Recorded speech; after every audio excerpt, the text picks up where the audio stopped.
Good evening, everyone. Thank you for joining us for another edition of Power Out. We, of course, in the pre-show phase. We want everyone who's enjoying the other black and gold wrestling brand to enjoy and wrap up their product. And in fact, with even more reason to do so on this particular evening, because tonight we're not just doing Power Out. This is going to be a special Love Wrestling double feature as immediately following Power Out.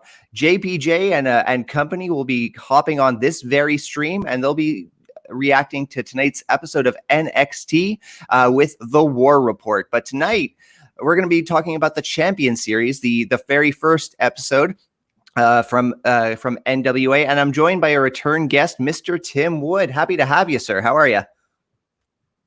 You know, if I were doing any better, Zach, there'd be two of me. I'm doing great. How are you doing? Oh, I'm going to steal that. That's very good. I'm going to have to steal that. I'm sorry. Yeah, I'm doing well. I'm doing well. It's nice to be back. I missed last week's episode of Power Out. I'm going to thank him once we get to the show proper, but Pluggo filled in for me while I was away. I want to thank him very much for that. I'm going to also say that this pre-show, usually we go until the very end of NXT, but I think we're going to cut it short just for the sake of expediency and respect for the people who are following Power Out. We are probably going to, wrap up our pre-show at about 10:05. We're going to just chit-chat till then before we jump into our NWA Champion Series reaction. Other brands, Tim, what are you watching aside from NWA? I watch nothing but the NWA. Die Hard. I am. Hey, like what you like and stand by it by all means. And I have no criticism for the other, major brands. But I only have a certain amount of time in my life. I got 4 kids and I got a job and the whole bit. And I do this whole NWA gold belt thing. So sure. Yeah, I stick my time with Power and the pay-per-views. That's fair. It's if you want to consume the entire wealth of wrestling, pro wrestling's catalog that is just airing on a nightly basis, man, that's a lot of time, and I have a lot of respect and for the people who digest it all. I have a lot of envy for them in a way. Yeah, to have that kind of time would be nice. There's some amazing talent and fantastic production on so many other places. I do keep up with an Irish independent, Over the Top. Because their production, especially their promo packages, are better than anywhere else in pro wrestling that I have seen in, I'm going to say, years. And that includes the big E, as they say. Right on. They're really fantastic, right? So they have some amazing talent that has come out of there, like Devlin and what's his name, Walter's come out of there as well. So it's worth seeing. Over the Top Wrestling, if anybody wants to look them up. Quality pro wrestling coming from across the pond, as they say. Shout out, because we're starting to get some people who are joining us. Terry, thank you for joining us this evening for our special double feature of Power Out and the War Report. We're in our pre-show phase. We're just going to chit-chat a little bit and let the people who are enjoying NXT do so before we jump into our live reaction of NWA Champion Series. Once again, we're not going to run all the way through NXT's Over One. We're going to cut it short just out of respect for the people who are running the War Report and make sure that we wrap things up in a timely fashion. So we're gonna wrap up our pre-show in about a minute, and we're gonna start talking about the Champion Series, a brand new program from NWA. And Tim, again, I just chewed your ear off about this before we went on air.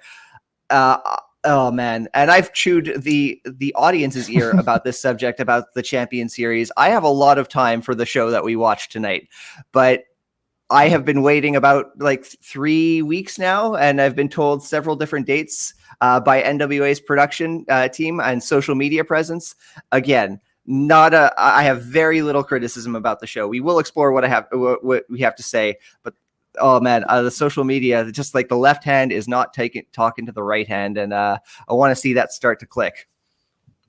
I agree completely. As we were talking about earlier, it's something that I'm sure will click sooner or later. They clearly have someone new behind the social media outlets, someone who's doing a fantastic job, better than I've seen since Mr. Corrigan took over the NWA, but they've got a ways to go in terms of communication of the product and what's happening when, for sure.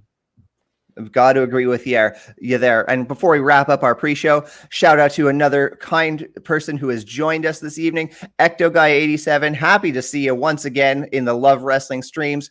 We're about to end our pre-show. We're about to begin NWA Power Out on Love Wrestling proper, and we're going to be doing so just after this short little introduction from the one and only Mr. J.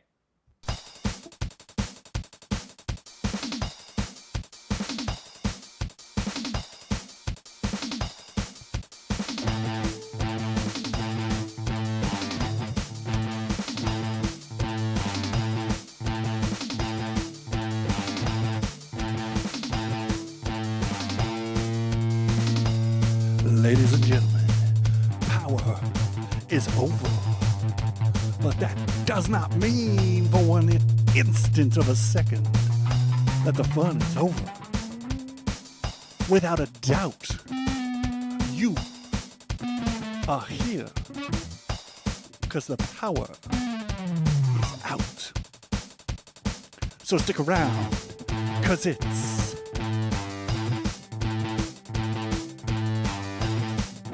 it's Power Out.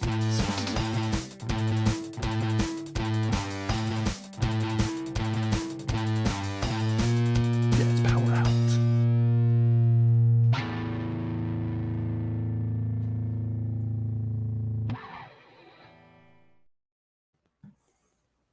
It is Tuesday night, and that means one thing for the NWA fans, at least the ones who know about Love Wrestling. It is Power Out, our live reaction show to all things NWA. This episode of Power is actually kicking off a special Love Wrestling double feature. This show is for the people who live the namesake of the Love Wrestling brand and love and follow more than one wrestling promotion, because immediately after Power Out, hang around this very stream as JPJ, Ed, and Astrid go live reacting to tonight's NXT with the War Report. But my guest today for Power Out, I have a return guest, and I'm happy to welcome him back, NWA Gold's belt biographer, Tim Wood. How you doing tonight, friend?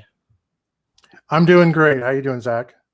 I'm doing very well. Thank you very much. And actually, shout out to Astrid, one of the people who will be covering NXT on the War Report immediately after this broadcast. The gang's all here. Ed's here as well. We got the whole Love Wrestling crew, the people who will be live reacting to NXT on the War Report. Wow. Oh, hey, Josh Robinson. Thanks for joining us. Jeez, guys, you're warming my heart being here tonight. So thank you very much for joining our coverage of NWA's inaugural episode of the Champion Series. But before we get to that, Tim, how is the cataloging of NWA history going?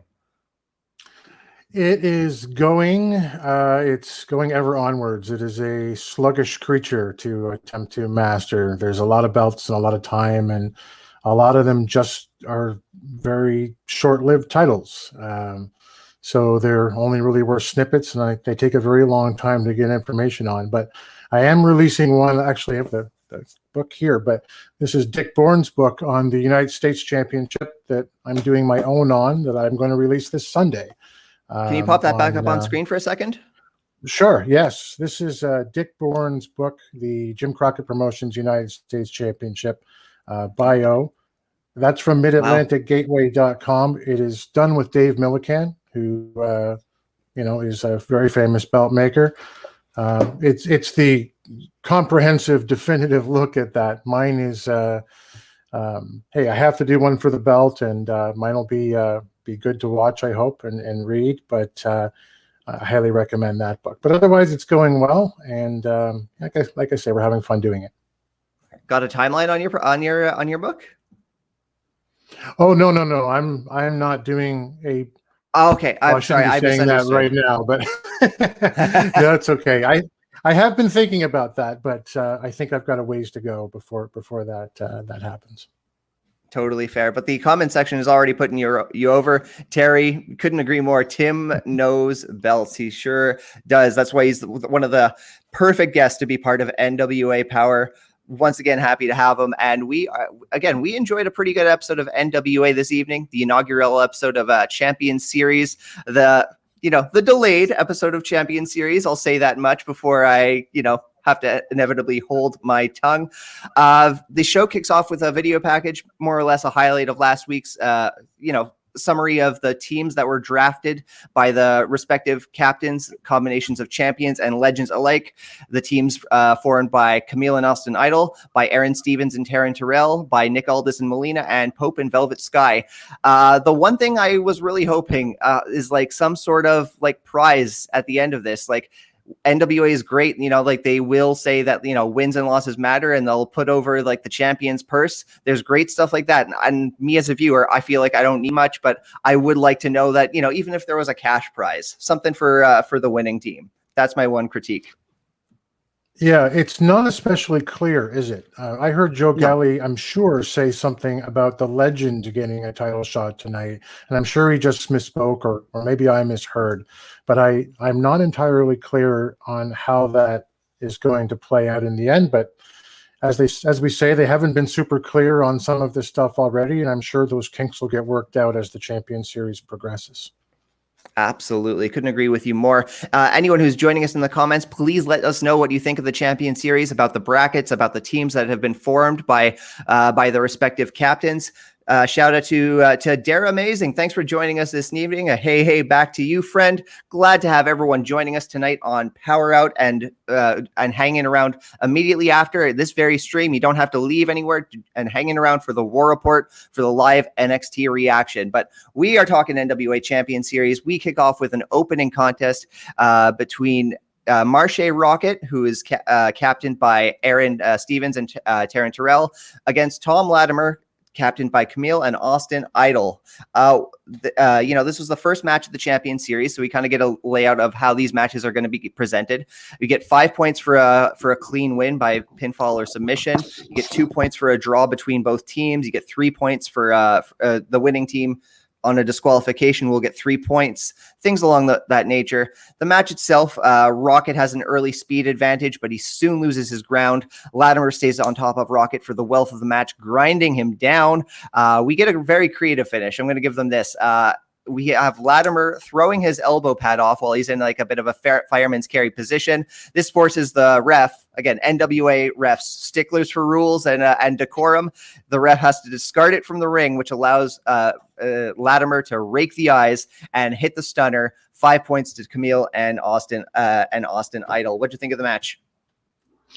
I thought it was great. As far as one of these matches goes, for me, this was the match of the night. Right off the bat, like you say, it started fast, great finish. Latimer's an amazing talent. He's such a good heel, and he's so underused right now. The distraction was amazing at the finish. Marche Rocket is so much better than he gets booked. He really is. But hey, it is. I don't really have any criticism about the match. I hate the spear as a move. It's the most impactful football tackle one has ever seen. But in this particular case, Latimer's flip over the top rope spear, I thought it looked pretty good. A little off kilter, but that's hard to pull off. Great match overall. Yeah, the nice like slingshot, like right over the top rope, landing on his feet. Again, like you said, he didn't quite stick the landing, but he recovered very nicely and took Marche down with that spear. That was a very, very nice little sequence. What do you think of Latimer using the stunner, though? Yeah, it kind of made me scratch my head a little bit there. It's been so long since I've seen Tom Latimer in a singles match where he's had a finisher that I don't remember what he was using before, but it seemed like he could be using something that's more, I don't know, power-based or something along those lines. He's in fantastic shape. But it was a little odd, and it's such a move that's synonymous with a couple of other people, past and current, in this industry that makes you think.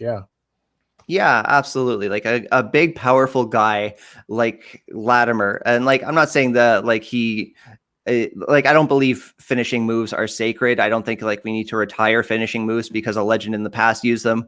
But he's a power-based guy, and the stunner just like doesn't do his do his power game justice. Question from Dare Amazing. So the current champions are the captains to their teams.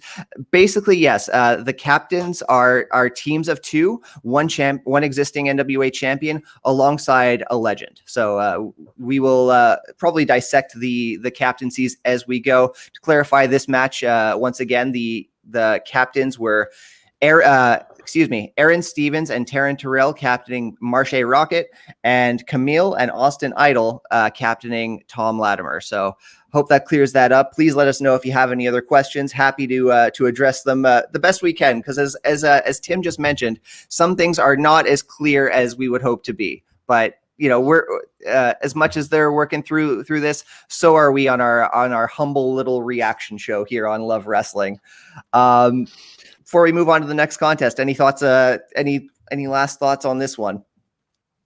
Actually, just one the lumberjack style with the teams around the ring. I kind of like that.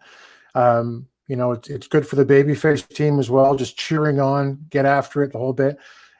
It gives you potential for different finishes down the road. But something I just thought of now, so I haven't put any thought into this, but if you can if the winning team gets 3 points for a DQ, then why is there ever a pinfall allowed by the lumberjacks who are at ringside? Wouldn't you want to reduce their point total if they were going to win and cause a disqualification?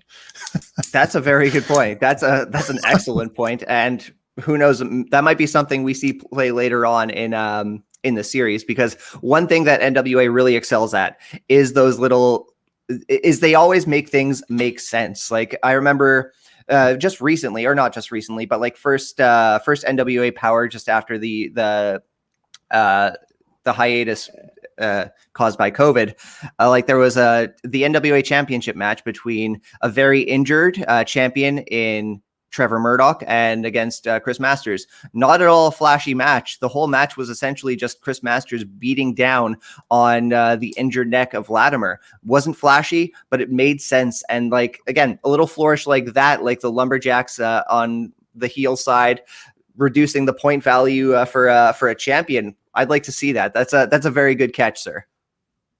Yeah, no, thank you. I think that DQ rule is going to come up at some point, but I doubt in the first round anyway. Absolutely. We move on to the second contest of the evening. We get Sky Blue, captained by NWA champion Nick Aldis and Melina, against Genocide, captained by TV champion The Pope and Velvet Sky.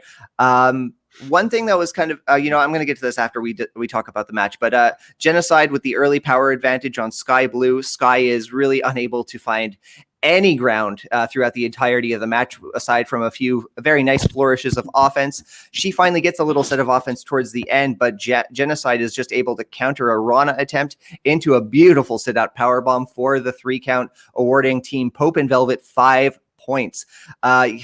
Really good match. What do you think of this one?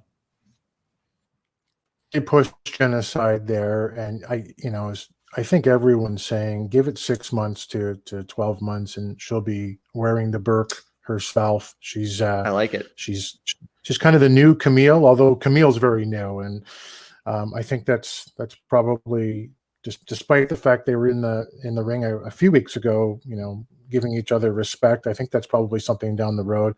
I thought the match was a little bit long, but the finish was good. There was just one spot that Sky Blue did where she did a body press off the top, and she kind of rolled over and the shoulder wasn't down. And the ref, I think, I forget his name, Mr. King, but he didn't count it because there actually wasn't a 3 count. And it's not something you see. If the shoulder comes up accidentally, those NWA guys, like you say, they're the sticklers. They will find that stuff. The previous 2 weeks ago, Jared Fritz, one of the other referees, was checking the shoulders before he would make the count. Like, I love little stuff like that, and to see that in this match was great. I do wish Genocide had sold a little bit more than she did, because Sky Blue needs a win in the same kind of way that Jordan Clearwater needed a win a couple of weeks ago. So I'd like to see a little bit more there. Yeah, absolutely. I will say this about Sky Blue.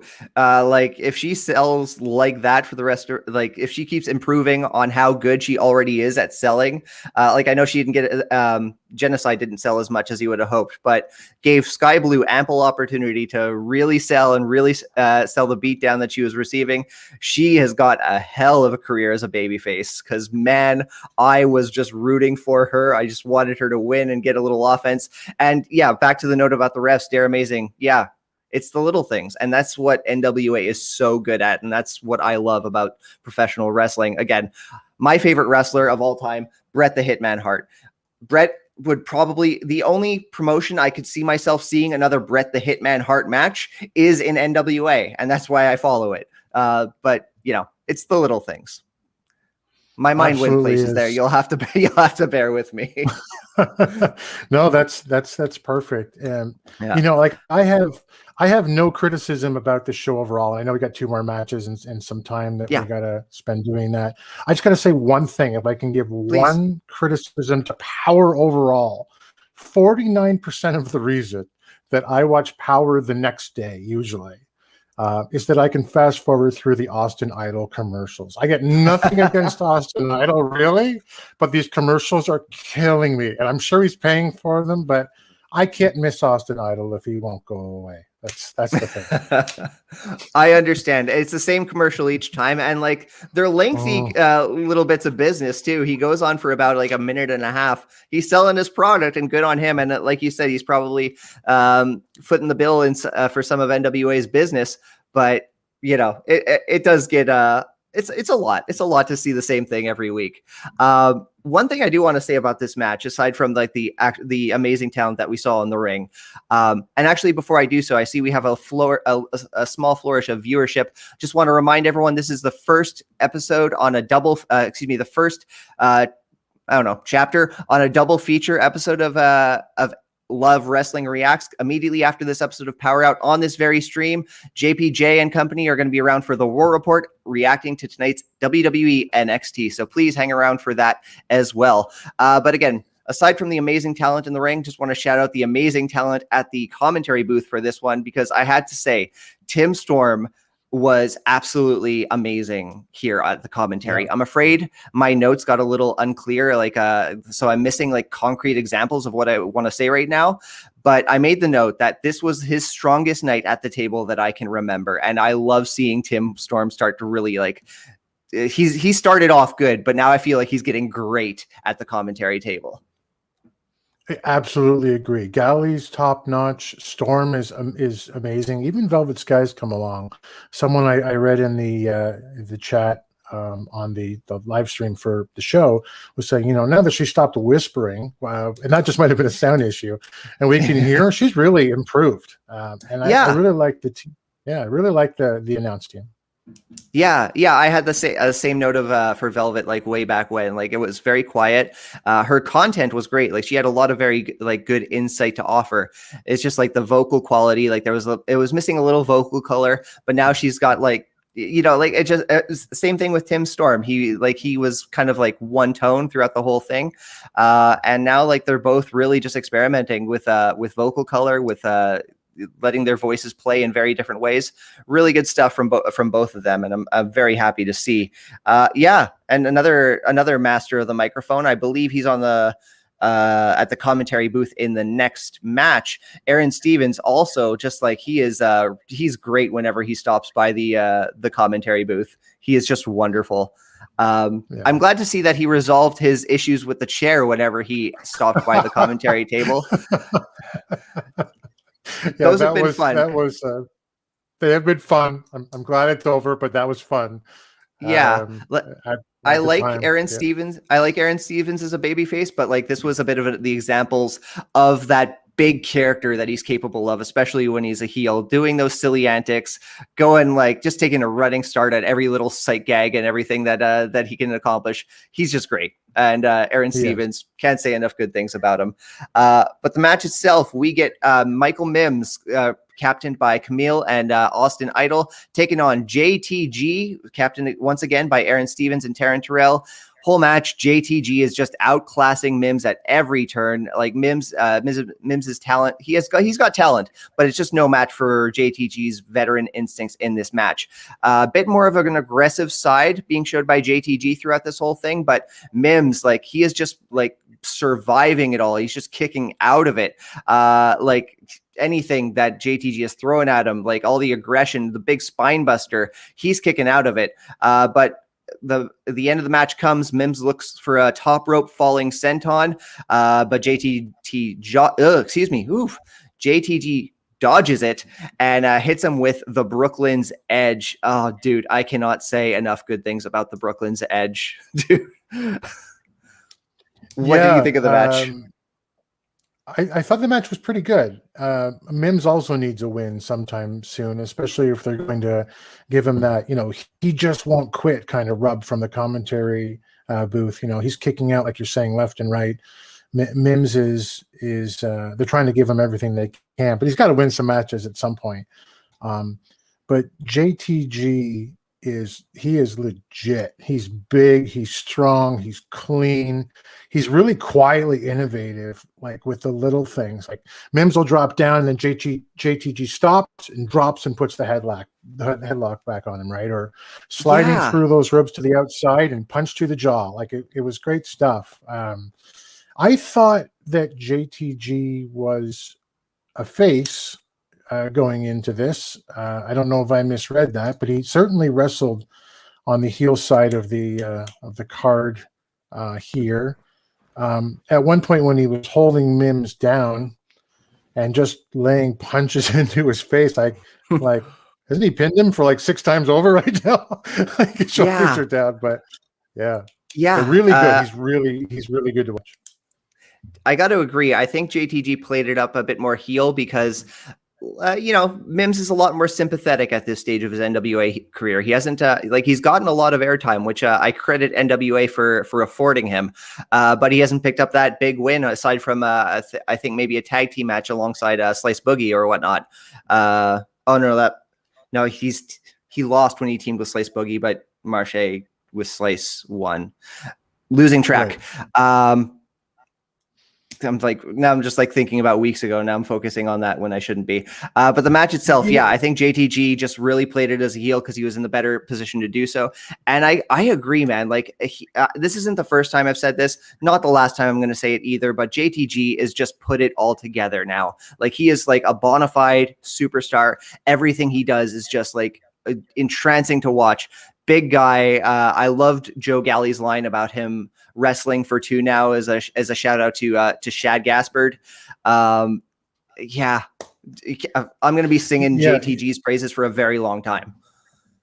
Yeah. I think we'll probably end up reading tomorrow about in various forums about how he messed up that Brooklyn's Edge a couple of times. But if you think about how big Mims is and what that takes just to do what he did twice, I mean, incredible. It looked good enough that they showed the replay the second time, and I agree. The guy is just liquid gold, and he's got champion all over him.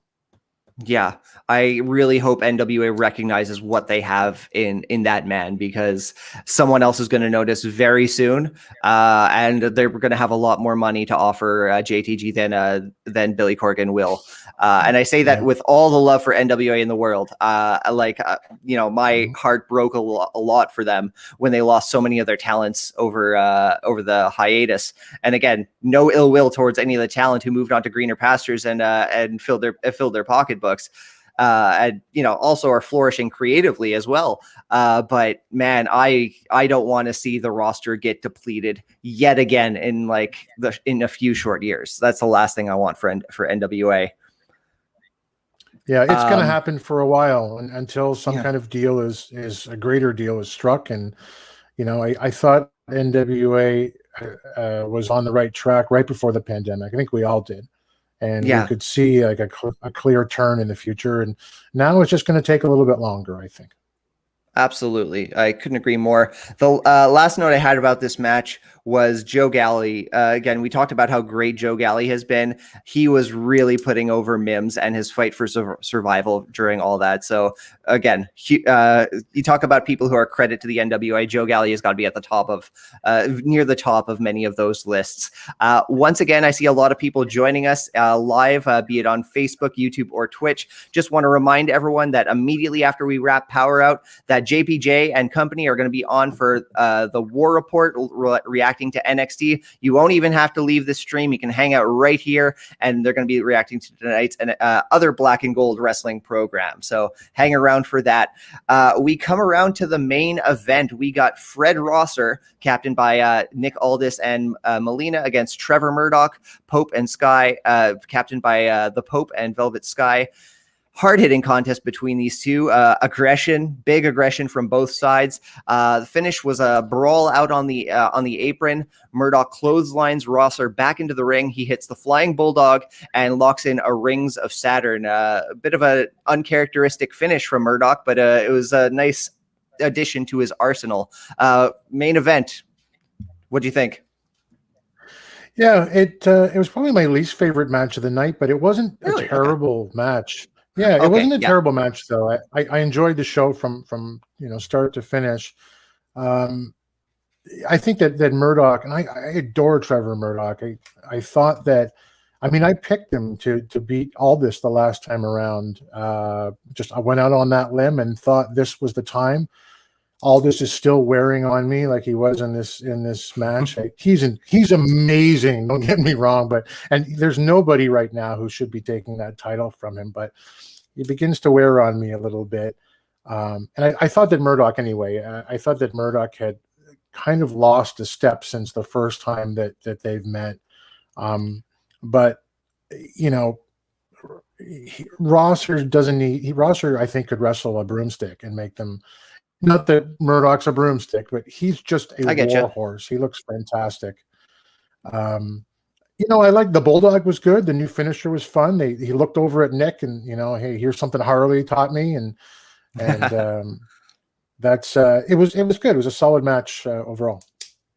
I like how they keep introducing Harley Race in creative ways to this growing rivalry between Murdoch and Aldis. Like, you work real proper wrestling history, existing stuff that you didn't have to fabricate into something that is just like creatively wonderful piece of business. You can't help but love it. I do want to say that I loved Nick Aldis being like extra loud on the commentary table so Murdoch in the ring could hear him. That just led to like a very nice dynamic. But once again, speaking of commentary, I have to go back to Tim Storm, who is just absolutely soaring. I just wanted to say that Aldis and Storm, they were like on par. Like they reminded me so much of Monsoon and Heenan. Their banter was so good. And I almost like want that to be a duo, like on future broadcasts. Not that I want to get rid of anyone who's on the the NXT. Wow. NWA. Wow. Wow. I know the show that I'm covering. I love the NWA. There's a lot of companies. Again, I love the NWA broadcast announce team, but if there were special appearances of just Tim Storm and just Nick Aldis, just saying, I have time for that. Oh, for sure. The only job that Tim Storm could maybe do better than announcing, where he's already fantastic, would be a legit babyface commissioner of some sort. But quite frankly, there are enough of those in this sport. So. Tim was great. I love that banter too. Just, I don't think you like me very much. Well, you got that right. It was very Monsoon and Heenan. You're right. It was great to listen to.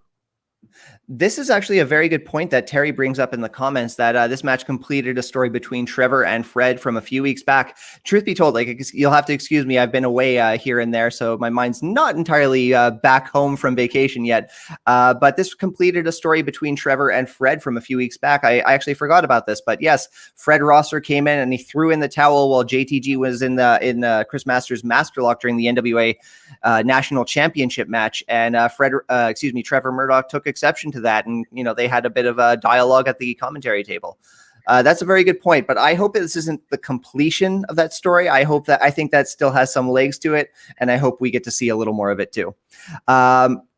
Overall, though, like, again, I think what was really cool about this whole Champion Series, if I'm looking at each of the matches, is I kind of saw different sides of pretty much each of these competitors that were not normally showcasing. We talked about like this aggressive nature that JTG had. I did not expect a Haas fight between Trevor Murdoch and Fred Rosser. This like the whole card just kind of like surprised me, like around pretty much at every opportunity. Yeah. It was every match was quality. None of them were, it's time for me to go get a coffee. That kind of idea.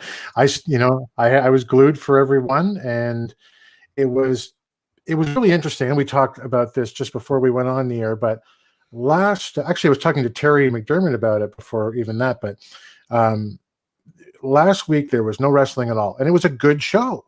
It was really interesting seeing all the new dynamics. This week, nothing but solid wrestling. Was just you come on, let's go. 1, 2, 3, and 4 matches, no segments. I thought that both were really good, and maybe they could have mixed it up a little bit so that both were elevated and had a little bit of each other's characteristics. But it was a lot of fun. I really enjoyed it. Absolutely. Before we wrap up, I want to give us both the opportunity to just chat a little bit about like the overall presentation of the Champion Series. Pardon me. I think the presentation is very interesting, like putting the teams ringside in like a bit of a like continuous lumberjack match scenario was like a small touch that just added a whole lot of dimension. And as you mentioned at the top of the broadcast with your idea, I think there's a lot of opportunity for very creative flourishes using those teams who are just present for every match. But here is my worry. We have one more week of round 1. They're saying they're going to do this next week. I don't know if round 2 is happening right away, but if it is, this is going to eat up so much airtime between Empower and NWA 73 and like if tonight was any indication, they don't seem too worried about building those cards while they're focusing on this Champion Series. I'm just like, again, I'm getting ahead of my own worries. I have no evidence to say that that's the direction they will take this Champion Series. Maybe they will pepper in the builds towards Empower, or maybe they'll hold off on round 2 and do that after the big pay-per-view weekend, because they got 2 events. But again, my worries there. I think I haven't thought about that before, but I think that's completely legitimate. I don't want to oversell it because who am I? But I think Empower is probably the most important pay-per-view anyone's going to see, at least this year, if not in a few years. It's up there. Yeah, I know that. Yeah, I know that it's probably not going to be everyone's cup of tea, but the possibilities that it opens up, with Mickey James going around saying this is an open invitation and showing up on Impact and goodness knows where she's going to show up next and who's going to be on this card. But if you're not going to build up to it, if this Champion Series, as you say, takes up all the airtime on your own show, yeah, that's a great point. Yeah. That's my worry. I don't want Impact to be doing the best job at building the NWA pay-per-view better than NWA. NWA's got to invest that time. I want to see this card start taking shape, and I want to see it happen on NWA airtime. Tim, once again, this was a wonderful conversation. Before I hand it off to you to let everyone know where to follow you on social media, just want to remind everyone who's watching to please hang around. Don't leave this stream, because right after PowerrrOut ends, the War Report begins with JPJ, Astrid, and Ed. They're going to be talking about tonight's NXT program. I'm sure they have lots to talk about. NXT always does leave room for chatter. But with that, Tim, please let the audience know where they can follow you on social media and let them know all about NWA Gold. Yeah, NWA Gold is attempting insanely, crazily to do a biography, or at least some kind of snippet, if the title isn't that long-standing, of every National Wrestling Alliance title ever made. I think I said last time, if I do one every month or or every week rather, between now and the time I finish all the titles, I'll be 75. So I don't know if that's going to happen. But I keep them all primarily on nwagold.com.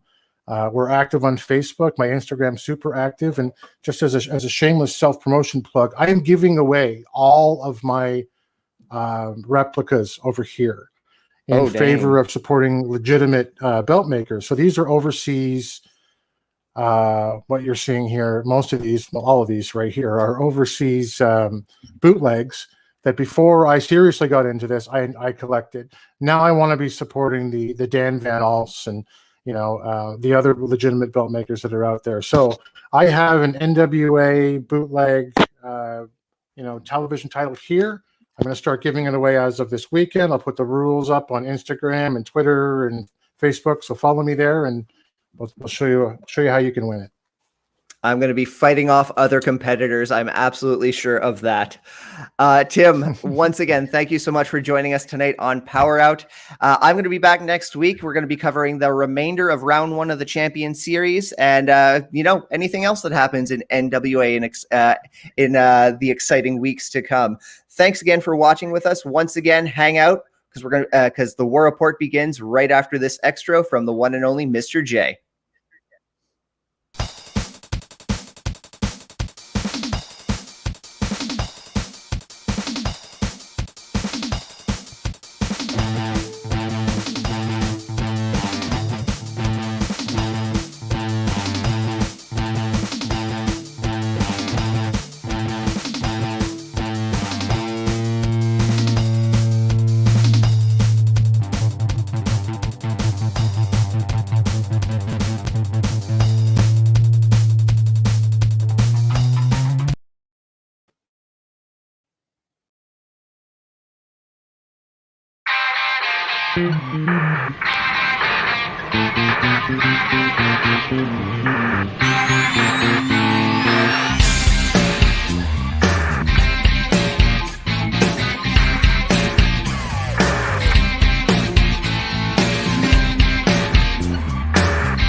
Hello, good evening, Love Wrestling community. I am JPJ. This is, once again, the War Report, here to discuss tonight's very good episode of NXT Wrestling. But first and foremost, we want to thank Zach for handing it over to us after another great episode of PowerrrOut. Him and his guest Tim tonight, they had a great show. So we want to thank him before we kind of say our hellos and get into it here. This is the War Report. We will be discussing NXT. I am JPJ. Astrid joining us again for the second week in a row. How are we doing this evening? Doing good. How are you? I'm doing very, very well. And then as you see below us, again, this is going to be the group here for a little bit. Ed, how are you this evening? Doing well. That was a really interesting NXT. It very much is. And we have a special guest this evening joining us who just popped in. Say hello to our friend, Mr. Josh Robinson. Josh, how are you today over there? Fantastic. Today? Look, this was like literally last minute. I was just like, I can come in if you want. Yeah, he messaged me. I made a little sign. You got room? And I was like, yes. I made a little sign for my jumper. Oh, yeah. We will be discussing that. That was one of the many good things that happened this evening on this episode. All right. Well, it's good to see you, Josh. Thanks for hopping in. Always exciting. Of course. All right. Let's get after it. The NXT show opens up We get a recap of last week, and then we dive into what was a really good tag match between Timothy Thatcher and Tommaso Ciampa against Pete Dunne and Oni Lorcan. Astrid, I will let you lead this one. What did you think about this tag match to start the show with these four guys here? I think the action was really good to start the show. Like just off the bat, I'm glad it wasn't a promo and it's just like wrestling from the beginning. And I like how the crowd was so into it from the beginning as well. I feel like they were so hyped up that it made me hyped up about it as well. But I really, really enjoyed it. A good opening. Yeah, I thought so too. I thought the crowd was really good tonight as well. Mm-hmm. Obviously, it's a limited crowd when you're talking about the CWC, but they were loud tonight and they were chanting, banging the glass. I thought they were really good tonight too. This match was, as you would expect it, started off, with some technical wrestling, reversals, submissions between Thatcher and Dunne, a couple nice sequences there, and then it picked up towards the end to that fast pace that you would expect from these four guys. But we do see at the end of the match a returning Ridge Holland. Thatcher was fighting someone outside. I believe it was Lorcan on the outside, and Holland came out of nowhere and clotheslined Thatcher and took him out of the match, which then allowed Pete Dunne to gain control over Ciampa in the ring and hit the bitter end for the victory. So, and then Ridge Holland gets in the ring. They start Dunne and Lorcan hold up Ciampa and kind of force him to watch as Ridge Holland kind of throws Thatcher around the ring. He was like body slamming him into the ropes, some gnarly looking stuff.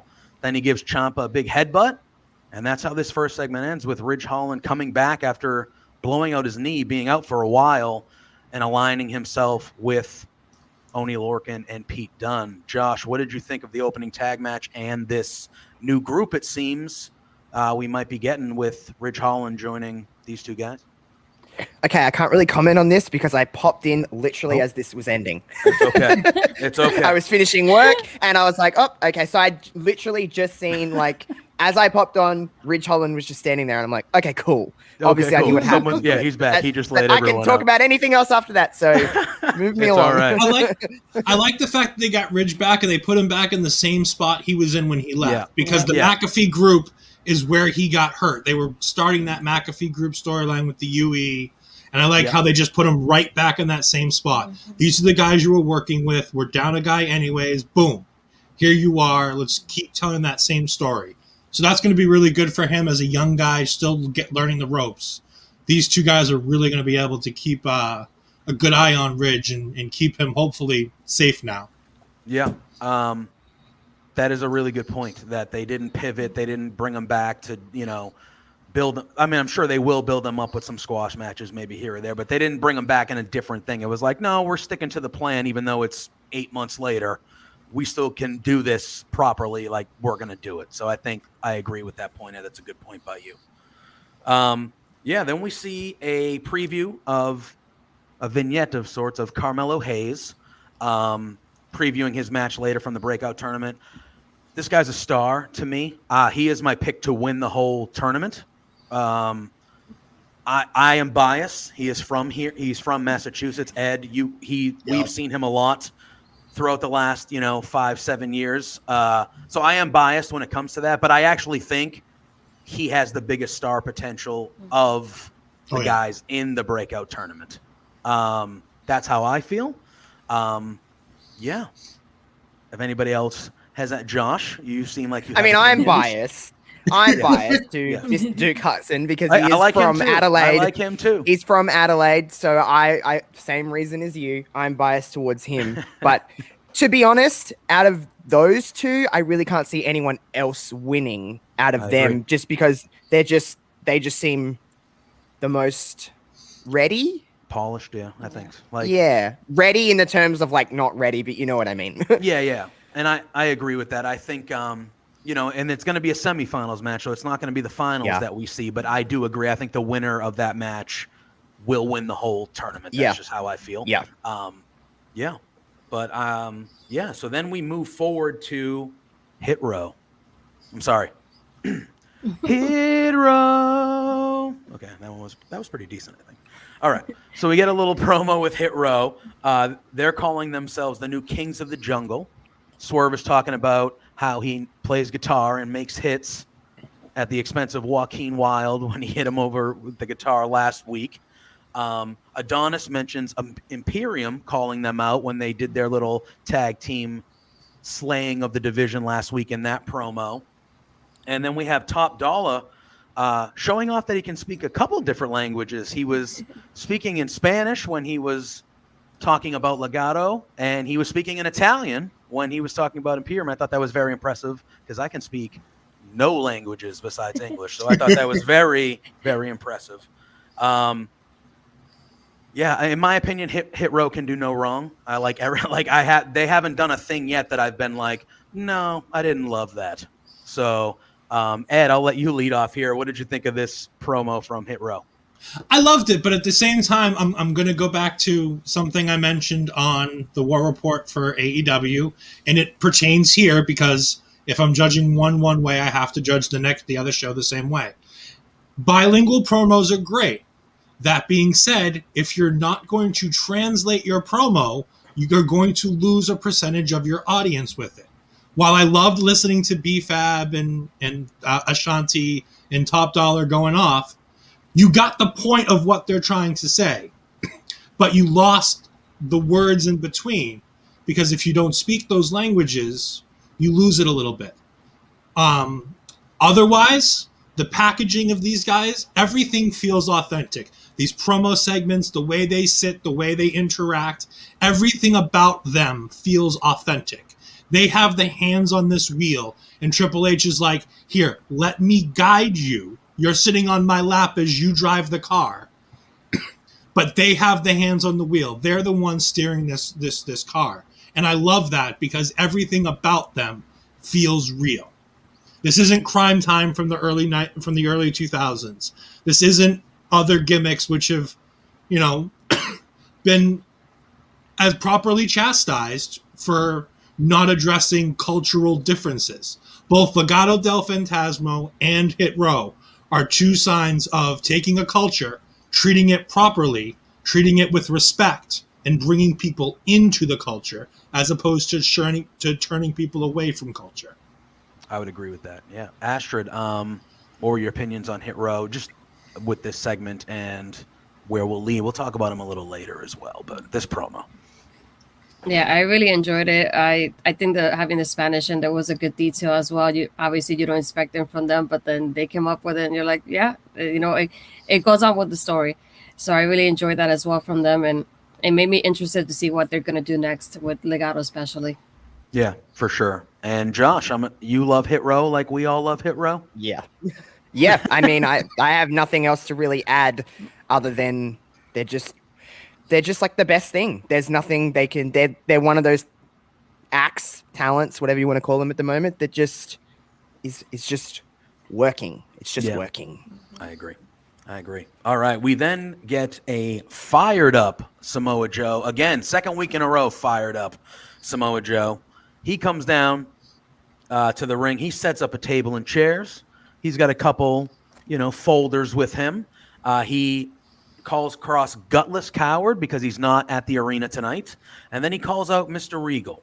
And Joe says he knows that because of what Cross did to Regal last week, that Regal has intentions to fire Cross. To which Regal is like, yep, he agrees. He's like, yeah, that's what I was going to do. Joe then says, well, he has a solution where everybody can win. And it's a simple 3-step solution. He goes, the first step is that he's going to resign from NXT management. Step 2 is that if Regal signs the first contract that he has, it will reinstate him to the active roster of NXT. That has a huge pop. And the crowd chanting Joe hitting the glass. I thought that was really good. And then when Regal signs that, you get a huge pop from the crowd. And then Joe says, well, I did say it was an easy 3-step process. The third step is you're going to sign this contract, and that's going to make it official at NXT TakeOver 36. Samoa Joe, Karrion Kross for the NXT title. Crowd goes crazy, chanting Joe. They're chanting, thank you, Regal. Samoa Joe is officially back in the ring. We're going to see it night after SummerSlam. Josh, I'll lead with you. How you feeling about Joe and Kross as a matchup? And how you feeling about Samoa Joe getting back in the ring after what feels like forever? Am I allowed to swear? Yeah. Okay, great. Well, in that case, I will. I'll just say one.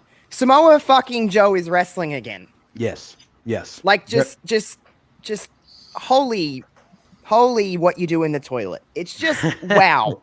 Seriously, it's just something else. It's like Joe is wrestling, and I know there's a lot of conversation around Mr. Cross as of the last couple of weeks, but I get a little bit of flack for saying this. I'm not a huge Karrion Cross guy. Never really have been. He's not a character that speaks to me per se. So I've never been more interested in Karrion Cross right now to see how he can flip it around, to see what he can do to make this work for him. So Joe Cross takeover, sign me on the dotted line. Yeah, 100%. Ed, I'm sure we're all probably aligned that we're very excited that Samoa Joe is back in the ring. Of course not. I mean, who would want to see this? Yeah, who would Joe? wanna No, see I'm that? just kidding. Yeah, of course. I'll ask you. I know it's a little early. We got a month. We got some time, but are you under the impression that that'll probably be Karrion Cross's last NXT match and Joe will win the title? Do you think that's the route they go, or do you think Cross kind of goes back and forth for a little bit longer? I've thought about this, and the easy answer is I think this is going to be the end for Karrion Cross in NXT. But there's a small percentage chance, depending how this breakout tournament goes, where you could make a star out of whomever wins this tournament, whether it be Duke Hudson, whether it be Carmelo Hayes. I mean, honestly, it's those two guys. And you have Cross defeat Joe in a hard-fought match, so that as Cross goes up, he at least goes up on a win. But you treat this breakout tournament contract like a Money in the Bank.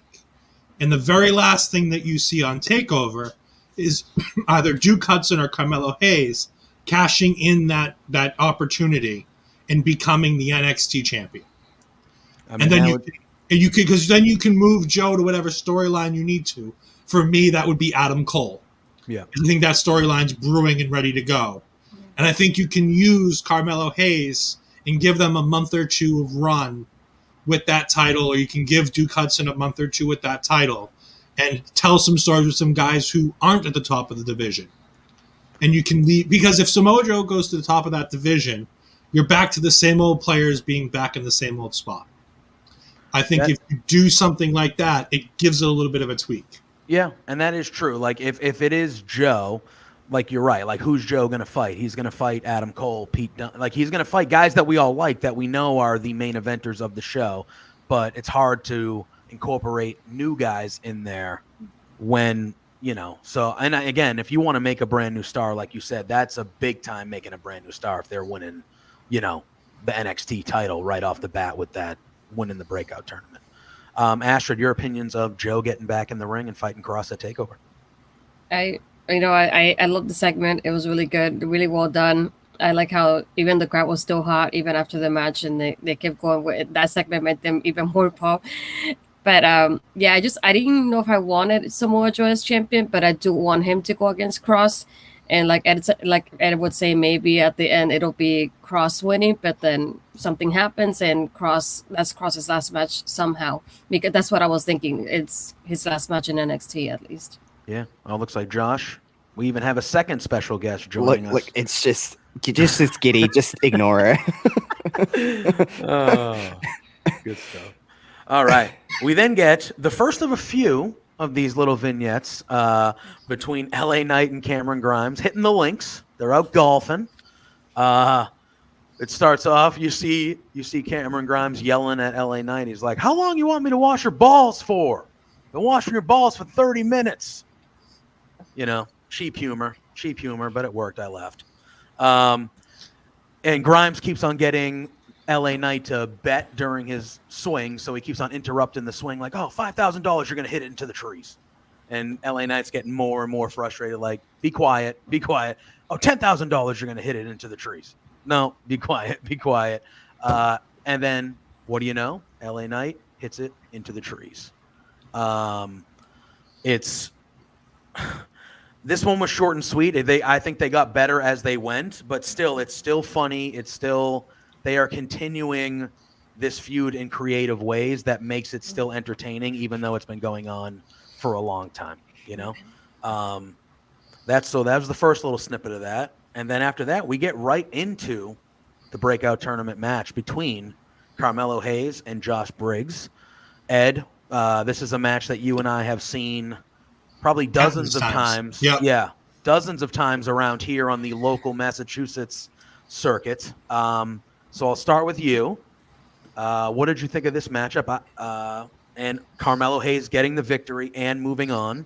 How'd you think Josh Briggs looked here? This is the first time I've seen him on NXT. I know he's done some 205 Live stuff and other things here or there, but this was his first real big NXT moment. Yeah. What did you think of this match between two guys that we are very familiar with?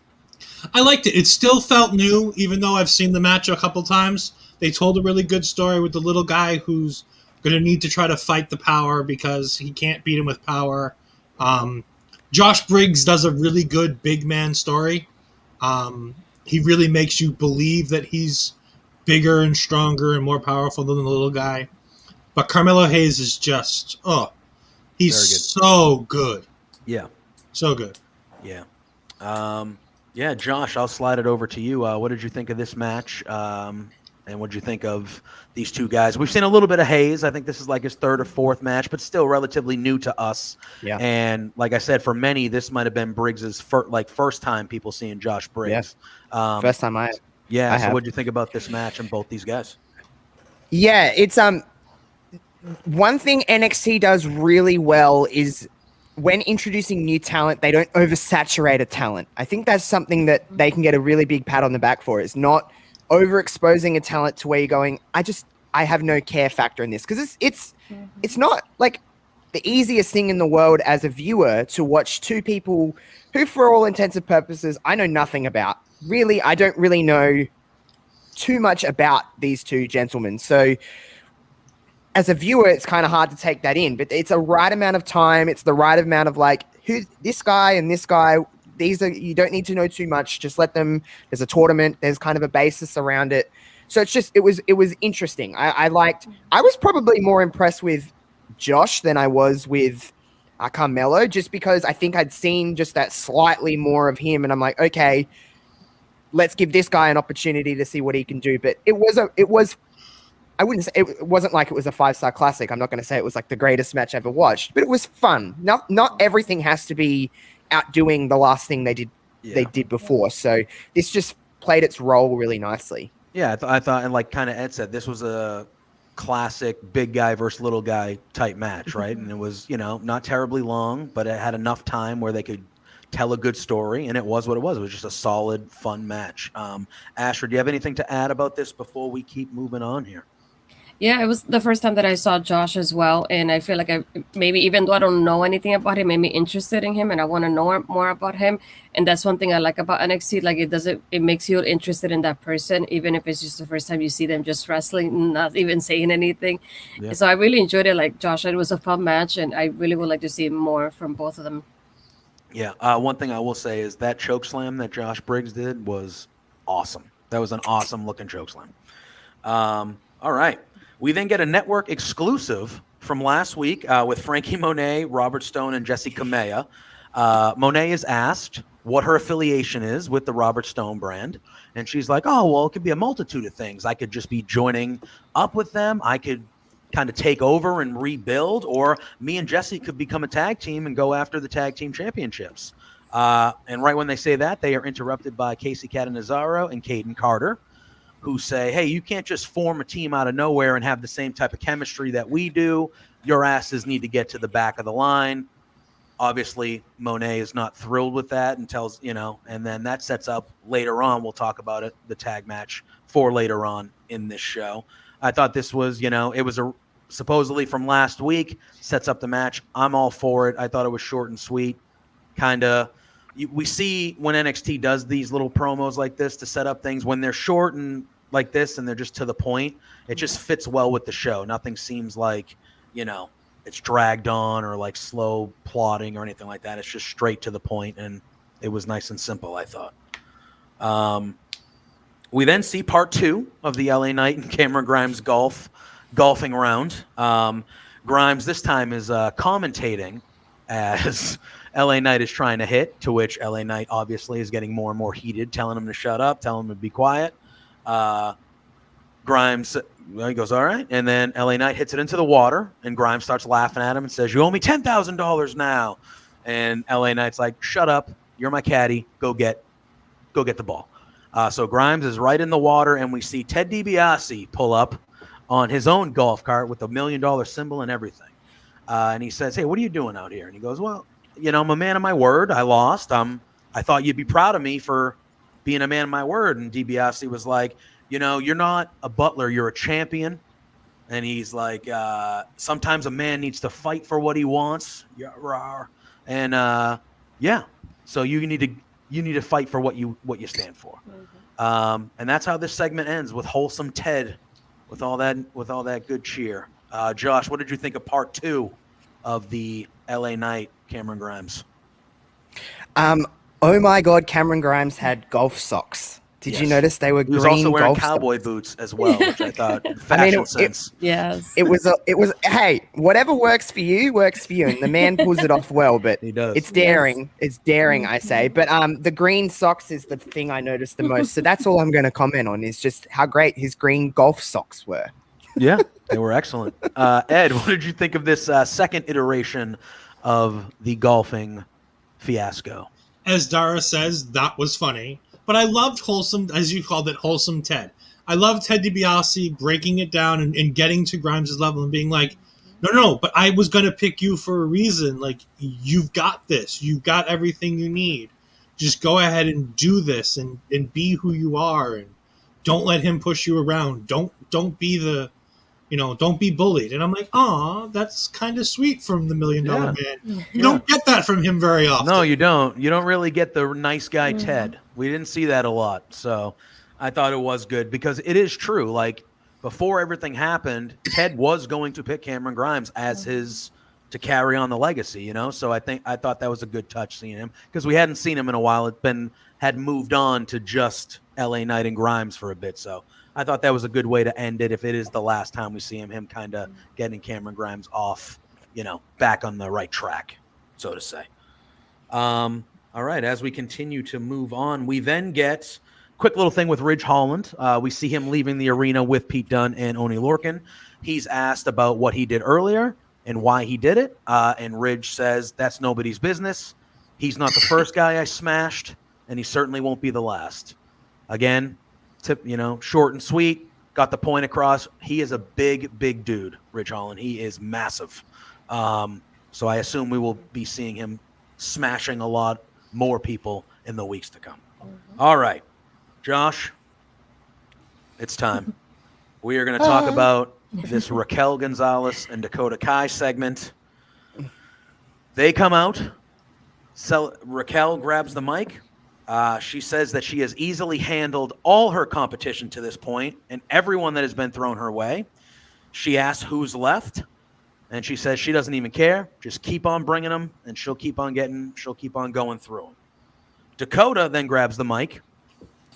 She says she's so proud of Raquel. She's only been there for 18 months, and she's the most dominant NXT champion of all time. She says she's more dominant than Charlotte, Rhea. She runs through all the names. She runs through all the big matches that Raquel has won, with victories over Rhea and, Io and other great NXT women's champions of the past. And then Dakota says, with us together and me having your back, you're going to be champion forever. And she starts calling out, like, who's back there? Who's going to come out here? Does anybody have the guts to come out here? Nobody comes out. She says that line about being champions forever. They start celebrating. Raquel goes up to the top rope showing the belt. And when she jumps down from that top rope, Dakota Kai comes out of nowhere and gives her a kick to the face and knocks her to the ground. The crowd chanting Dakota's name at this point and banging the glass. Dakota chants as Dakota picks up the NXT championship and holds it in Raquel's face. And she goes, I'm the one that's going to take this from you. And she leaves. Josh, you have it the shirt, Dakota for champ. I will let you lead. Tell me how much you love this. All right, so you got to remember, of course, Dakota Kai is from New Zealand. They're our neighbors. They're everything. I remember watching a young Evie in Melbourne years and years ago when she was coming through the system, coming through the independents in Australia. I remember seeing her in Adelaide. I remember seeing her in so many different places and going, oh, this girl's really good. I remember seeing her name pop up on different kinds of things, being like, what's this about? Who's this young talent that's, trying to break through? She kept saying she wanted to be in the WWE. She wanted to go to the States. She worked in places like Shimmer and other places and stuff like that. Finally gets signed by WWE. She's been in NXT for a hot minute. She has been in NXT for a while. Not one women's championship reign. She was, of course, tag team champ, but blah, blah, blah. To see this moment and what we've all been waiting for. We've been waiting for the inevitable split. Where are they going to go? Is it going to be Dakota the face, Dakota the heel? Is it going to be whatever? Who's going to be more liked? It's been building for a while. I think as soon as Raquel won the title, I think that was everyone's kind of question. Is like, all right, so who's going to stab who in the back first? There's no friends in wrestling. It doesn't mean anything. Ask Natalya. She turns on her best friends all the time. So it's just a simple thing of when, not if. And to see it happen here, to build up to SummerSlam weekend, TakeOver, presumably that's when it's going to happen. Dakota's next in line. I just want Dakota to be women's champion. I just think it's very fitting, and it's very, in a sense, it's the predictable thing to do, just to have Raquel run through everybody and have this big, long championship reign. But sometimes going against the grain, especially in NXT where longer reigns are a bit more common, it's a bit more like, okay, like they're going to especially women's champions. You look at the NXT women's champions of the past.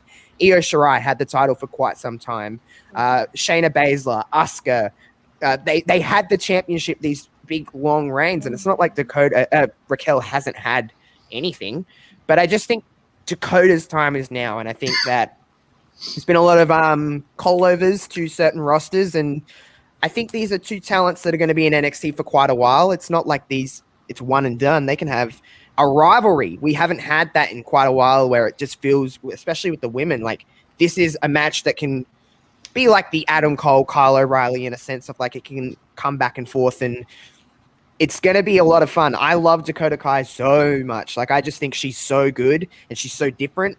And Raquel gets a lot of flack, especially on the internet, but Raquel holds her own as well. It's not like Raquel is a bad wrestler by any stretch of the imagination. So I just think these two are going to kill it. But Dakota for champ. I'm all about Dakota here. Yeah, so isn't Dara? They say, I do want to see Dakota as champ. I wished Raquel's reign was a little better. I think Raquel has been involved in the tag title picture a lot as well, which I think has kind of taken time away from obviously the main title. Sorry to interrupt, but I think it's like her title reign can be looked at as very convoluted. There's a lot happening surrounding it, but the title isn't the main focus until now. But there's just been so many other distractions going on, and I don't think that's so much a fault of Raquel. I think it's more of a fault that, listen, we're in a time of transition with the NXT women's division. You've plucked out a lot of top tier talent, and they had to kind of adjust in a way without taking shine off certain people. So sorry to interrupt again, but just a little convoluted with maybe even out of so much of NXT's hands. It was just kind of, they had to do what they had to do to build other things. I agree. I do. That's a good point. I do agree. And I'll slide it over to Astrid. What did you think of this segment with Raquel and Dakota? Did you think Dakota would be the heel when this inevitable breakup happened? And how are you feeling about that match coming up at TakeOver? I really enjoyed the crowd. I feel like the crowd was really hot for this segment too. And I like, even though, it's been a while, the crowd was really good for this segment as well. And I feel like compared to last week, how we were talking about the timing and how it felt during the show, the timing of the show was really well done compared to last week. Mm-hmm. And I think that worked with the crowd as well. I feel like nothing was rushed and everything was to the point, and everything was exactly how we expected it to be in a regular like NXT show. Yeah. And I was hoping that Dakota would be the heel, even though I love her, but I still want her to be the heel in the rivalry. I was expecting this to happen sooner or later. So that's why when she started saying, "You've run through everybody," I'm like, yeah, but you. Mm-hmm. That's what I kept thinking through this whole time, and I really like how they executed it the whole time. I really enjoyed it a lot, and the crowd was behind them, which I love too. I enjoyed it, and I can't wait for this match. I've been waiting and wanting this match for a while now. Yeah, I think, before I send it over to Ed to round out the segment, I think Dakota, even though she's playing the heel, I think the crowd is going to be rooting for Dakota here. I think she is going to be the heavy favorite because I think a lot of people feel like we do when we want to see her as champion. She's been there for so long, and she's been so good for so long. So even though she is going to be the bad guy in this story, I think most NXT crowds are going to be rooting for her most likely over Raquel. Ed, I'll round it out with you. What'd you think of the segment? How excited are you for this feud, this match, and what we might see coming forward between these two? I really liked it. It was well, like everybody else says, it was well done. It was well timed. The camera work, they knew where they were trying to go with the camera work, and I felt like they almost caught themselves in a corner a couple times where they kept putting the wrong camera on at the wrong time because they're waiting for the shot that they know they need. My thing is here, I think, unlike what Josh says, and I agree, I would love to see this carry out for, a couple takeover cycles and have a really long feud. I think this might be a one and done. As much as I love Dakota Kai, and as everybody else does, I think Dakota is destined for Raw. I think she's destined to go to Raw with the call-ups and everything else that's happening post SummerSlam in between Survivor Series. I wouldn't be surprised to see her put over Raquel Gonzalez on her way out in this transitional time, because everybody says, it is poor Raquel for this moment. She's in a really, as everybody said, convoluted transitional time in NXT. They have the strongest women's division in all of wrestling, but for some reason, they can't get the right people in the right places for the right stories throughout this. And I think her next great challenge is going to be a newly focused Candice LeRae coming out of this Dakota Kai matchup. And also, people need to start being careful of Dakota Kai. Don't be this girl's friend. We saw what happened to Tegan Knox. Now we see what happened to Raquel Gonzalez. Like Josh said, she's just like Natalya. You become best friends with this girl, and she stabs you in the back, and you least expect it.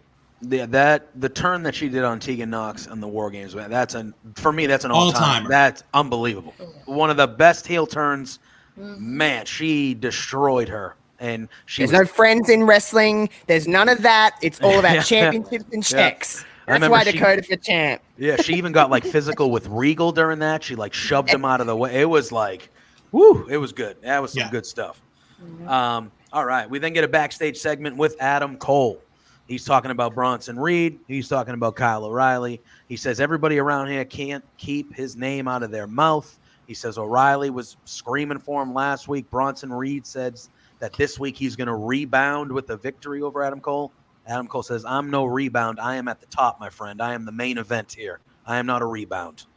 And then he says he doesn't care about Bronson Reed's 14-year career. All he knows is that when he ends them tonight, it's going to be another sad chapter to his story.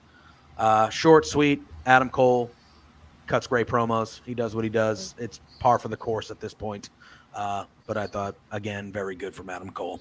We then get a backstage segment with Io Shirai getting out of training, out of the ring, and we see Zoe Stark pop in, and she goes, hey, you don't need to train alone anymore. We're tag, we don't have to train any, and she goes, why don't we hang out? Why don't we try to get closer, get a little more compatible, whatever. And Io Shirai goes, relationship, friendship? And Zoe Stark goes, yeah. And Io goes, yeah, no, thanks, I'm good. And which popped me and made me laugh. And then Zoe's like, all right, well, how about just partners? Why don't we go hang out? Why don't we just kind of get to know each other better so we can be more together in the ring, and defend the titles and do what we need to do. And Io reluctantly accepts.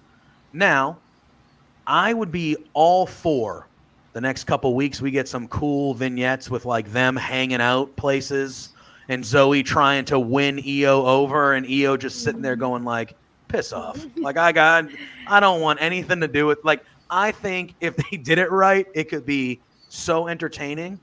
But yeah, I'll let Astrid. I'll let you lead. What did you think of this backstage segment, and maybe what direction they're going with these two here? I think it'll be funny if they did it kind of like LA Knight, Cameron Grimes kind of way, but with the ladies. It will give it some kind of something different because I feel like they don't do a lot of comedy with the ladies, especially lately. I feel like we should get something more from them because I feel like now that they're champions, it's just like I don't know if I barely see them on TV. I barely see the titles on TV, especially now that they're champions. So I think it will maybe help them like focus more on the division as well. It could be a good way to do that. Yeah. Ed, what'd you think of this? It was great. Io is perfect at being just enough of a person to not be a robot.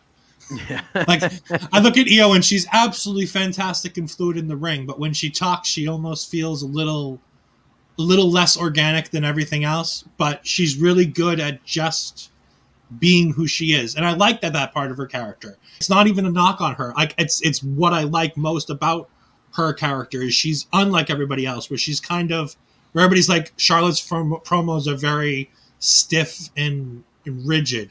I like that with Io because it's her just being like, I don't want to talk to you. I don't want to do any of this. I don't want to talk to anybody. I just want to wrestle. It's true. It's true. And I think I would like, like I said, I'm just excited about what maybe it could be. Like I would like to see maybe a few humorous things go on between the two of them and stuff like that. I think Io has it in her with that dry, like, no, you know what I mean? For it to work. Josh, you have anything to add about this segment or maybe something you're hoping to see with these two maybe going forward? It does seem like, I'm sure we'll talk about it more as we go through the latter part of this show, but it seems like they are building some more teams in NXT's women's tag team division, which is good because a lot of people are talking about the fact that so many women are getting taken to SmackDown and there's rumors of some more to Raw and whatever it may be. There's actually a lot of women that are ready to step into these places. It's going to take a little bit of time and there's going to be a little bit of a breather, yes. And don't worry, the internet will be like, the division is not what it used to be. It just needs some time to build and stuff like that. So I'm happy for that. And I think it's a necessary take back in a sense of like, we haven't seen a lot of Io and Zoe because it's just, we need to introduce some other things first. So then it all kind of just flows together. I like Io. I like Zoe. Io's great. Obviously Zoe's really, really good. Like just really coming along and they mesh well together because they're so different and it's a different kind of team and they're just there to win some matches really. And that's not a knock at all. So yeah, I'm happy for the women's tag division in NXT just to be at least building. Like I said, it's going to take a hot minute, but once we get there, it's all going to come together nicely, I think. I agree. And then we see maybe another new women's tag team forming. We see Mandy Rose chatting backstage with Gigi Dolan and JC Jane. And then once Mandy sees the cameraman, she goes, yeah, get out of here, get out of here. So we could see maybe Mandy starting a group, a faction, or maybe just going to be a manager of a new women's tag team. Who knows? But it looks like some new kind of group is forming between Mandy Rose and them, or could be. That also leads right into the tag team match with Caden Carter and Casey Catanzaro going up against Frankie Monet and Jessie Kamea. I loved during the entrance when Monet starts doing her pose, she like hits Robert Stone in the face, like, you're too close to me, get away from me. And he's like, oh, then he kind of stands, oh, I'm sorry. Then he stands back. And I also love Jessie Kamea doing like awkward poses next to her, like trying to fit in, doing the poses with Frankie Monet. I thought those were two little like nice touches on the entrance. I thought this match was okay. I thought Catanzaro and Caden Carter have become a really good team. I thought they had really good when they had their sequence with the tag and they were showing their their tag team offense. I thought they had some really nifty moves like kicks, and they're fast and takedowns and stuff like that. They've become a really pretty well-oiled tag team since being together for a little bit now. But the shocker thing here is you would assume Frankie Monet would get the victory here. She's, only wrestled 3-4 matches and stuff like that. But Robert Stone gets involved at the end. He throws his man purse in the ring. I forget what Wade Barrett called it, but he said called it a male clutch bag. A male clutch bag that was worth both more than Beth Phoenix's and Vic Joseph's life savings combined. So wow, the pricey, very expensive. It's very expensive, but Robert Stone, nonetheless, throws it in the ring, oddly, for some reason, at Frankie Monet, screaming like, finish the match, hit your finisher, which distracts Frankie Monet. She tells him to bug off, and when she turns back around, they hit their neckbreaker 450 combo move, which is very cool looking. I get nervous every time they do it, but it works. And Frankie Monet gets pinned in the ring. Huge win for Carter and Cannizzaro. What did we think? Ed, I'll leave with you. What did you think of the match in general? But what did you think about Frankie Monet getting a loss here? I like this match. Like you said, Casey and Casey are really, really connecting well together. They're connecting well with the audience too, and I think that for Casey Catanzaro, that's a really important thing. She's coming from a business that's completely different to wrestling. She was the American Ninja Warrior girl, but you don't look at her like that anymore. She's made herself a professional wrestler. You look at her and you go, okay, that's Casey Catanzaro, the wrestler, and she's fit into this mold.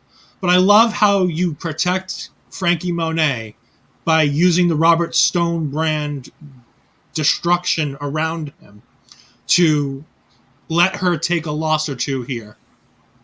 This is one here, but I think it's going to be more than one before it's all said and done. Most likely, but you can protect her in that way. Like you can make it so that it's not her fault she's losing, it's his fault. And she can blame it on him. And Jesse's going to eventually see the same thing. And you're going to have the two of them working together. I also like how, like you were talking about in the entrance, Frankie's trying to get Jesse to open up and be more like Frankie Monet while pushing Robert Stone to the back further and further. Yeah. I also liked how Wade Barrett goes, to get up on the ring, he stood up on Frankie Monet's thing. Yeah. Like her jacket. She's like, yeah, he stood on it? Yeah. It's the little back and forth that they have between the two of them. Like, it's the little things, you know what I mean? Like, last week when they came down to the ring, they came down at first without Robert Stone, and then you see Robert Stone running out of the back, like, still putting on his jacket, running down to the ring, like, oh, you guys left without me. Like, just the small little things like that. I think that's been very entertaining as a side piece to the main story they're telling of her trying to really screw over Robert Stone, right? Like, that's kind of where they're heading. Josh, what did you think of the tag match and the dissension amongst the Robert Stone brand?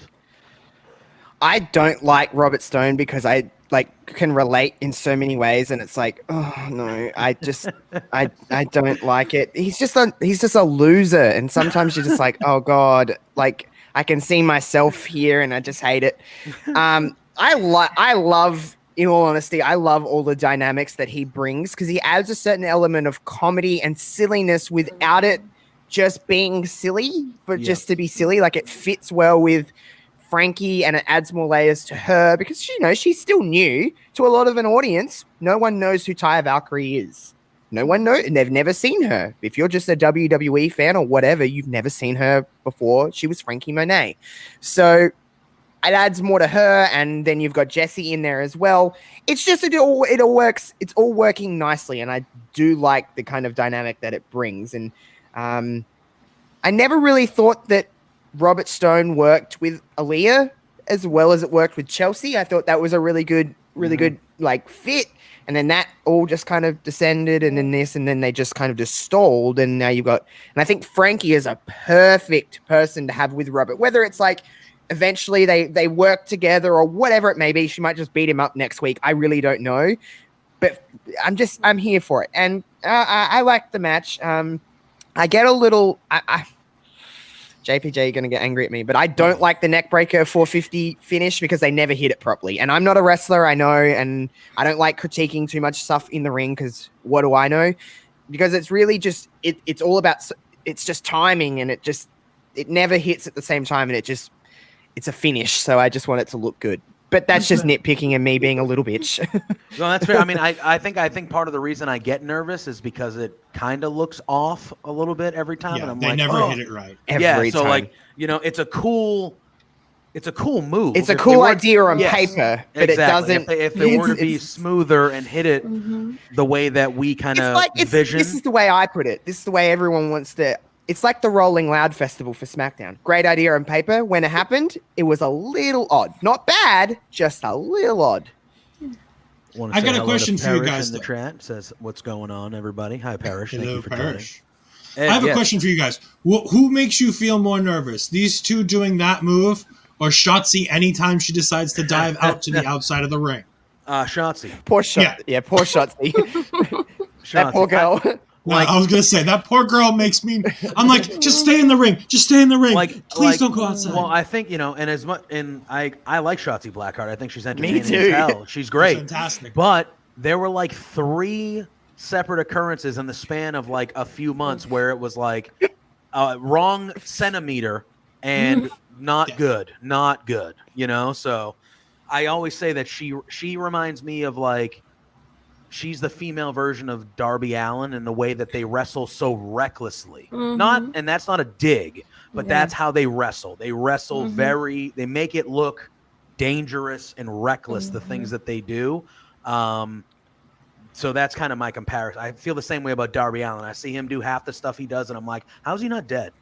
Like, how did he not die there? You know? So, like, it's kind of just that recklessness, just the way they go about it. But, yeah, Astrid, I'll round it out with you. Do you have anything to add about this tag match and kind of the Robert Stone brand and Frankie Monet and where that might be going?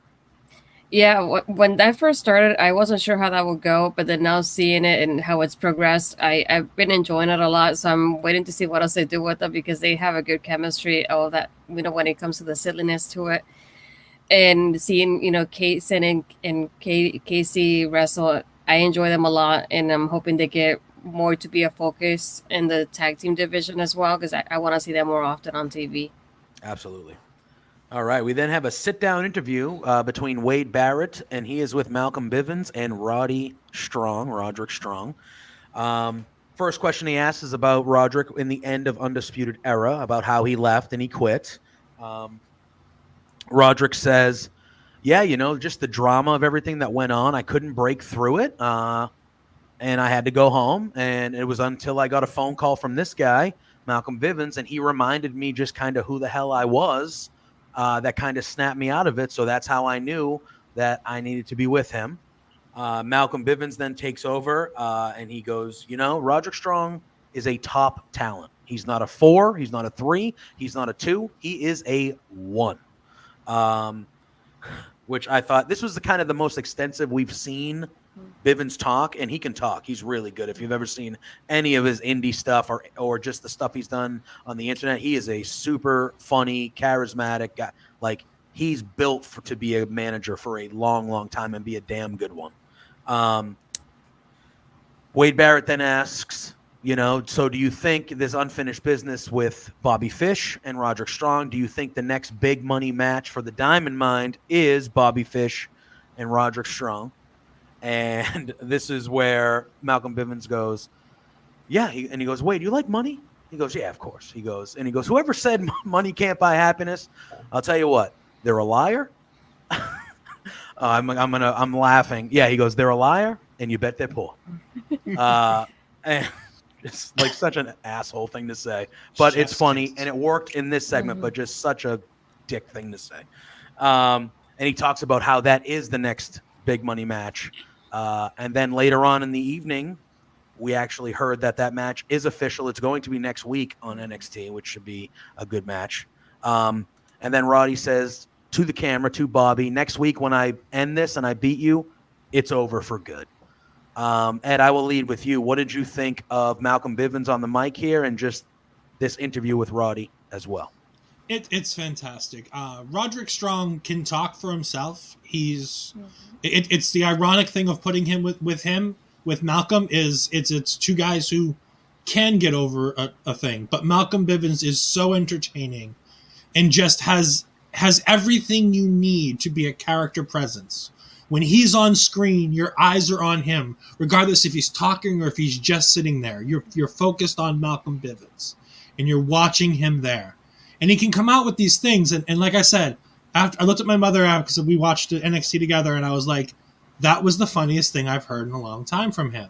And I'm like, I can't wait to see what he says next, because they're either they're a liar and they're probably poor. And I'm just like, oh, Malcolm, Malcolm. Yeah.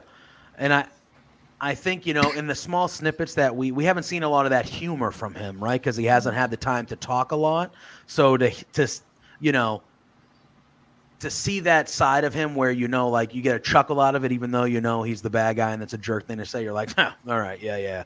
I want to see more of that from him, because he can be that guy that it makes you like, I compare it, and again, not at the level, but I compare it to what like Bobby Heenan and Heyman do, where they're the bad guys, they're the jerks, but they're entertaining as hell and they make you laugh and they make you, chuckle, and you just appreciate how good they are at what they do, even though you're supposed to be booing and hating them, right? I feel like Bivens can be that person as well if given the right role and the right time to do so.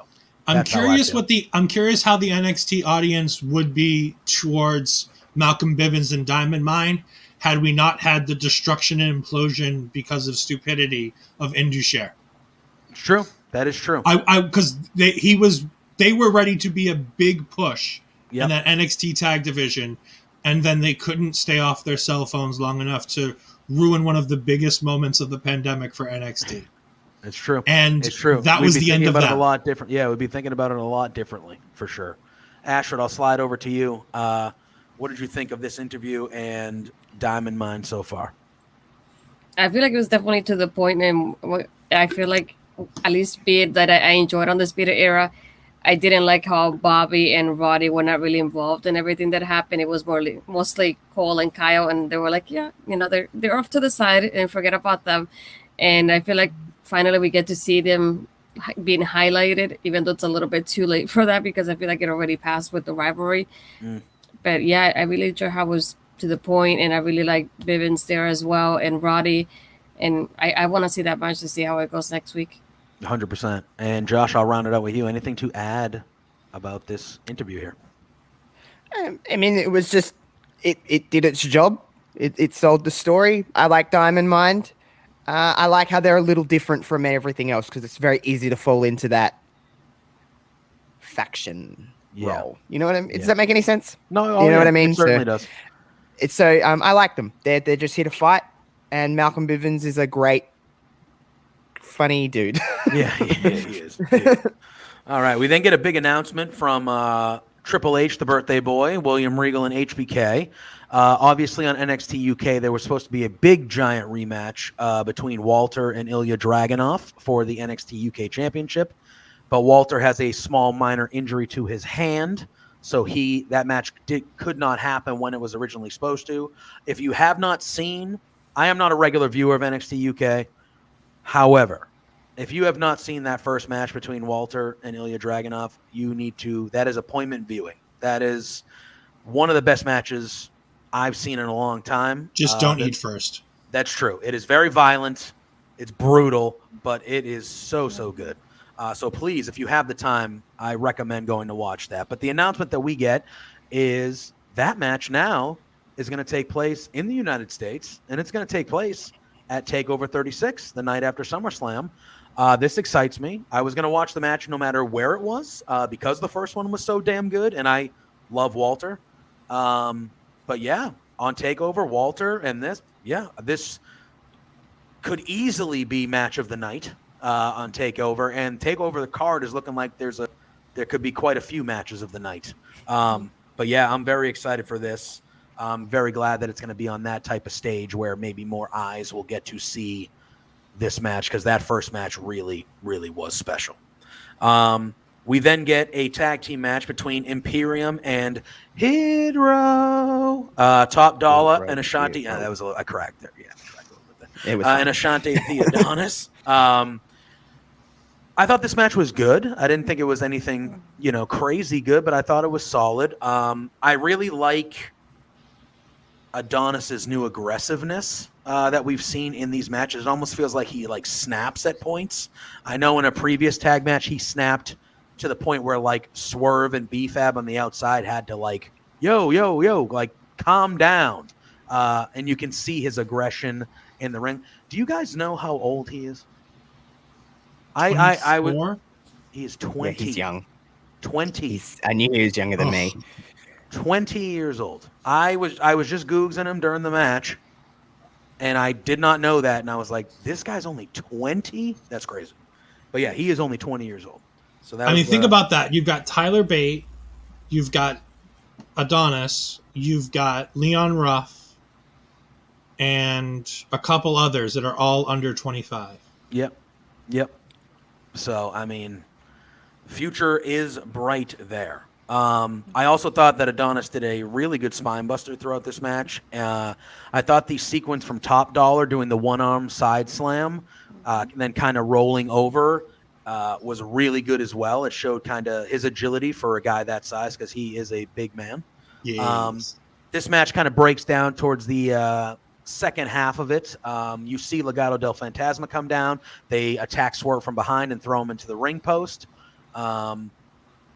Top Dollar then kind of takes out Joaquin and I'm drawing a blank. Mendoza, that's right, sorry.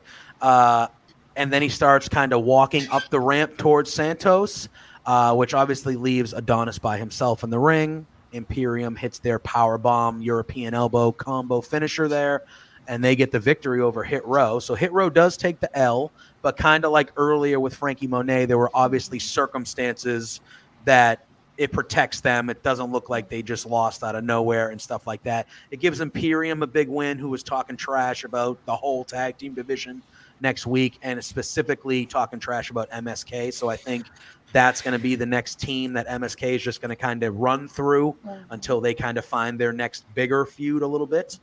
All in all, I thought this was good. And then afterwards, there was an attack by Legado. They take out Adonis, and then all three men chop down Top Dollar. Top Dollar fought back a few times, but eventually the numbers game got him. They chopped him down, and then we see Swerve enter the ring with a chair and kind of chase them off. I'm assuming we are going to get a 6-man tag at TakeOver between Legado del Fantasma and the Gentlemen of Hit Row. Josh, I'll lead with you. What did you think of this tag match? Kind of the chicanery at the end of it, and how you feeling about Legado versus Hit Row?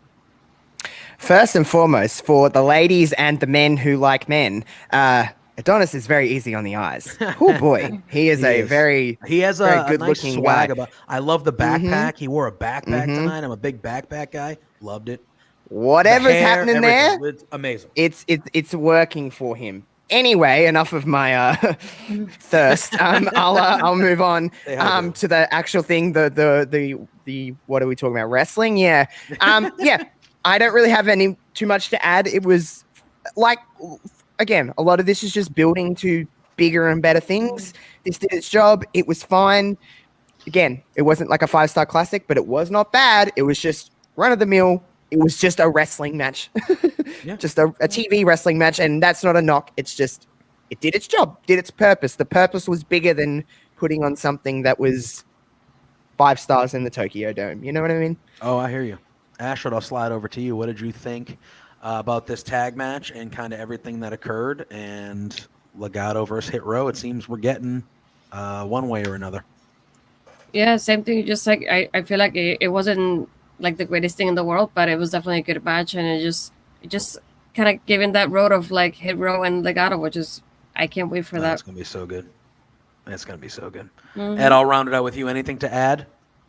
No, I was gonna say NXT is doing a really good job right now of fast tracking everything that they need to do for TakeOver, but nothing feels like it's being left behind. Every match feels like it matters for something, and you're telling multiple stories, and every story is getting the arc it needs. And the matches, like Josh says, there's something to be said for having a good TV match. Oh, yeah. You got 10 minutes, you get your stuff in, you look good. Everybody came out of this match looking better than when they went in. Hit Row looks good because they get protected. Phantasmo looks great because Santos Escobar did one of the best drop kicks I've ever seen in a complete full suit. Yes, it's true. Fully suited. And then Imperium comes out of this looking like they're headed towards MSK. Everything is just continuing to move in a direction. And NXT does this better than any other brand of wrestling that I've seen. They know where point A to the story is. They know where the ending point of what they're getting to next is. And they're going, okay, let's get there. Yep. And this episode was, you could say it was a bad episode because nothing fantastical happened. But it told so much good story throughout that it felt like a big episode. Yeah. And I think that's kind of what we miss, right? Because the main roster does not book the shows like that anymore. You know, it's either something great happens or the rest is kind of, it doesn't matter, right? And even in an episode like this, where it was a good, solid episode, like Josh has said, it was a good, solid episode of TV, right? Like there was nothing that wasn't super, like, not entertaining, but it progressed stories, and we all know bigger things are coming, right? So as long as the stories are staying progressed, like, yeah, a few big things happened. Dakota turned on Raquel. That was a big thing that happened. You know, what happened at the end of the night that we'll get into shortly here, that was kind of a bigger thing that happened, even though it's kind of prolonging something. I think everyone's kind of like, okay, but a bigger thing happened, right? So you can still have a solid episode of TV that where, like Ed says, nothing crazy spectacular happens, but you hit all your cylinders and you hit all your stories. So, you know, we're just ready for this to keep on going instead of like, man, that was 2 hours, but it felt like 5. You know what I mean? So, all right. We then get a segment with The Way. They are backstage. Candace is blaming Johnny for the reason why Austin left. Indy's blaming Candace. You know, they're all blaming each other for why Austin left the group. Indy then gets a gift, and it is a drawing. And it's a drawing from Dexter Lumis, and it shows Dexter Lumis in The Way as the replacement for Austin Theory, to which Indy's like, this is amazing. This is great. This is what should happen. And Johnny's like, no, never going to happen. Not happening at all. And Indy goes, all right, well, how about a match? And Johnny's like, what the hell are you talking about? And she goes, you versus Dexter. If you beat Dexter, if Dexter beats you, you guys got to give him a chance. And Candace goes, okay. But if Johnny wins, you and Dexter, for good, over. Done. Over. Johnny accepts. That match, we find out, is next week. I believe they're calling it a lover or a loser match, I believe, something like that. And then Gargano, just being his funny self as she's leaving, saying that she's going to go to Regal. He's like, knock on the door. He likes that. Make sure you knock on the door. He really likes that. You know, and just don't put it on the fridge. Don't put it on the fridge. The fridge is too clean. Don't put it on the fridge. She's like doing his little mannerisms that make me laugh every week that he does them. I was going to say, the other things I liked in this, when they were saying there was no chance of this, they were singing Candace. Vince McMahon, No Chance in Hell from Vince McMahon. Yeah. Candace was also saying, don't break any of his pencils. Yeah. So, like, just the little things that they do is just, it's so good. I really hope The Way doesn't stop. Like, I love Indy, and I love the story that they've been telling with Dexter, but I don't want The Way to stop being The Way. Like, I want Austin to come back, hopefully, even just for a little while. Yeah. Because the 4 of them together were some of the funniest things in the world. Yeah. And Johnny can do it by himself, but I just want him to continue having all of these wonderful people to keep putting over, because The Way reminds me of Evolution. Okay. It really does. You get the 2 veteran. Bringing up it, Austin feels so much bigger now because of working with Johnny. Indy feels so much more of a star now, where she could go after Raquel Gonzalez on her own because of the fact that she's been with Candace. Yeah, they've been brought up so well with this. It reminds me of Evolution, bringing up Randy Orton, bringing up Batista, bringing up these 2 stars.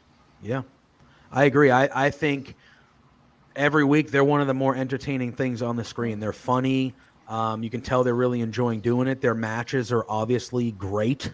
They've hit it out of the park with The Way too, for sure. Josh, I'll slide it to you. What'd you think of this segment here, and just where do you think they're going here? You think Dexter's going to join The Way? Do you think that's what they're going to do? It's one of those things. Here, like, I want Index. I ship it so hard. I just want it so badly. Dex. But remember Mandy and Otis, how much better it was before they got together. Yep. Once you get to the point where they get together, it feels great, and it's like this. But the journey's way better than the actual destination. Yeah. And I think the longer you prolong this, the longer you keep feeding this and feeding this and feeding this, and eventually it's going to happen, and there's a blow off for it, of course, like with anything in wrestling. I just want it more and more. The more we want it, the more I want them to take Indy away from Dexter and the obstacles to be put into place. But we'll see what happens. But I'm here for Index. Don't worry. I think that, like Ed said, they've all progressed so nicely with the way, and it's made Candice and Johnny, they're fine either way. No pun intended. But but Indy and Austin were kind of, they weren't really moving the thread. They weren't really moving the needle at all. So this has just helped them. Whether it's the end or not, who really knows?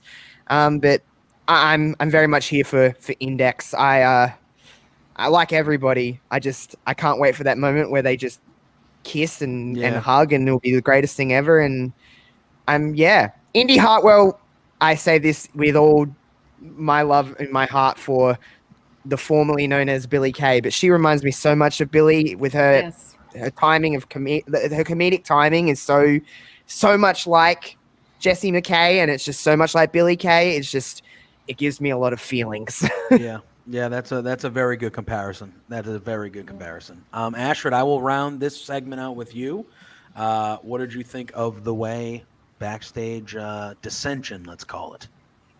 Can I say Josh was reading my mind, because I was thinking it just reminded me of Billie Kay, and I just loved it. And when they first started, I didn't know how I will feel about them together. And now that they are together, I don't want it to end. I wanted to keep going as much as possible, but it was so well done. I love Indy so much. I just want to see more from her. And it's just like, it reminds me a lot of Billie Kay. And I really enjoy Billie Kay. And it makes me miss her even more too. Every time I see her. I miss her too. It's not the same.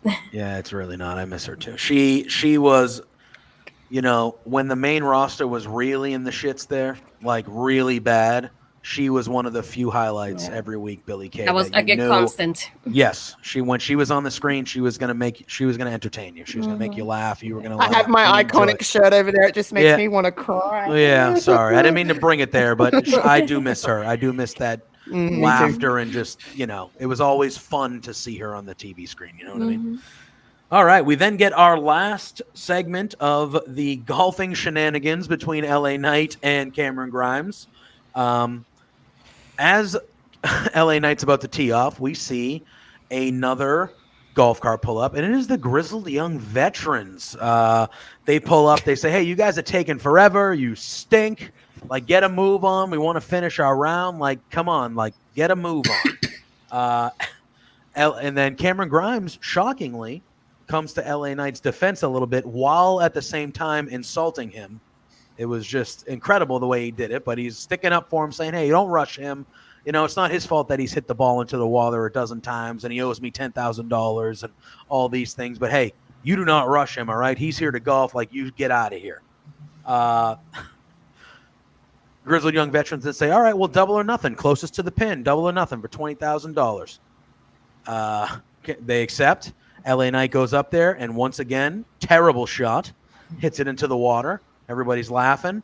And LA Knight goes, all right, well, Cameron, if you think you can do it better, here, go help yourself.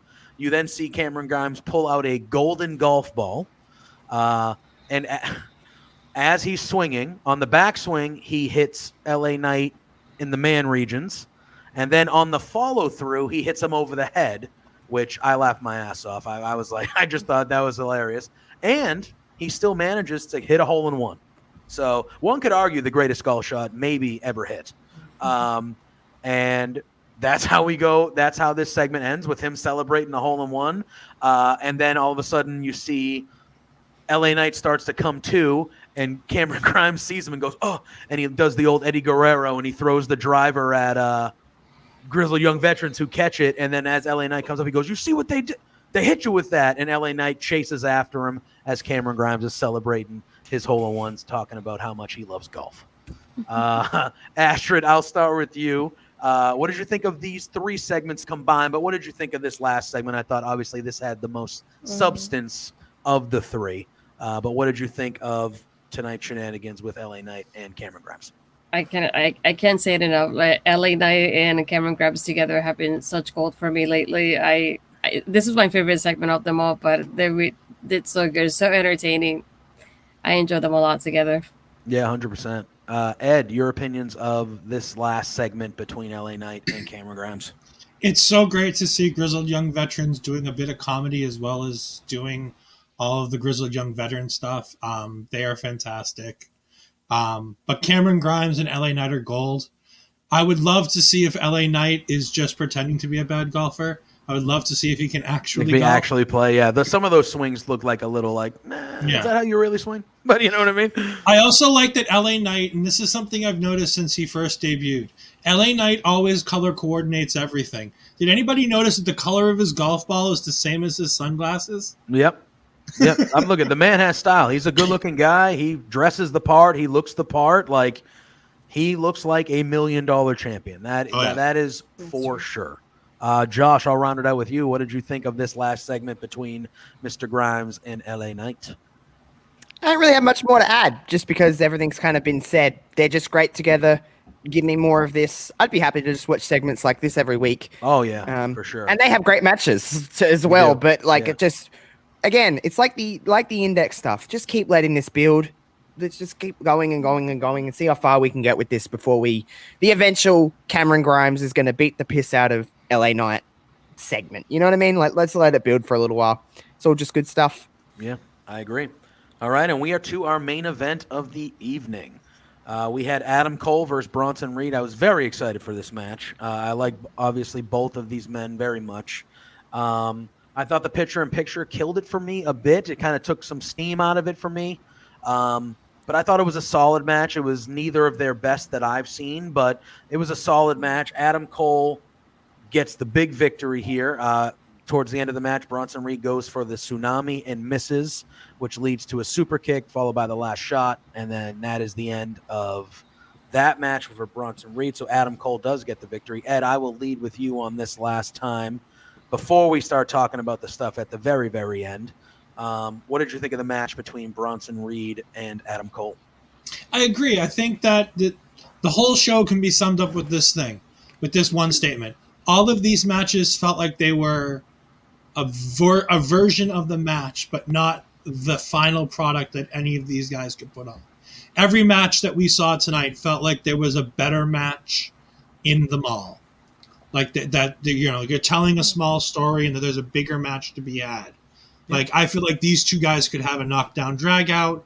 My favorite spot of the whole match was when Bronson Reed sat on Adam Cole. Yeah. And he's like, come on, count the pin. He's like, no, your foot's under the rope. And he's like, really? Yeah. Like, he's down. I'm pinning him. He's sitting there. Yeah. He's still sitting on him, not even letting up, going like, oh, my foot's under the rope. Oh, that's terrible. It's under the rope. Just like, and Adam Cole's like, I can't breathe. Like, can you get off me, please? All right. Before I go up to Astrid, after Adam Cole wins, he is right at the bottom of the ramp, and he poses and he does his Adam Cole baby. And then we see Kyle O'Reilly come out of nowhere and hits Adam Cole across the back with a chair. He then hits him a few more times. And then kind of like we saw last week in the main event, we saw during his match when the stairs got involved, Kyle O'Reilly kind of snapped. And that's how he just went into psycho mode and ended up winning that match last week. Kyle O'Reilly goes to those very same stairs. He takes the top part of the stairs off, which made him kind of lose it last week.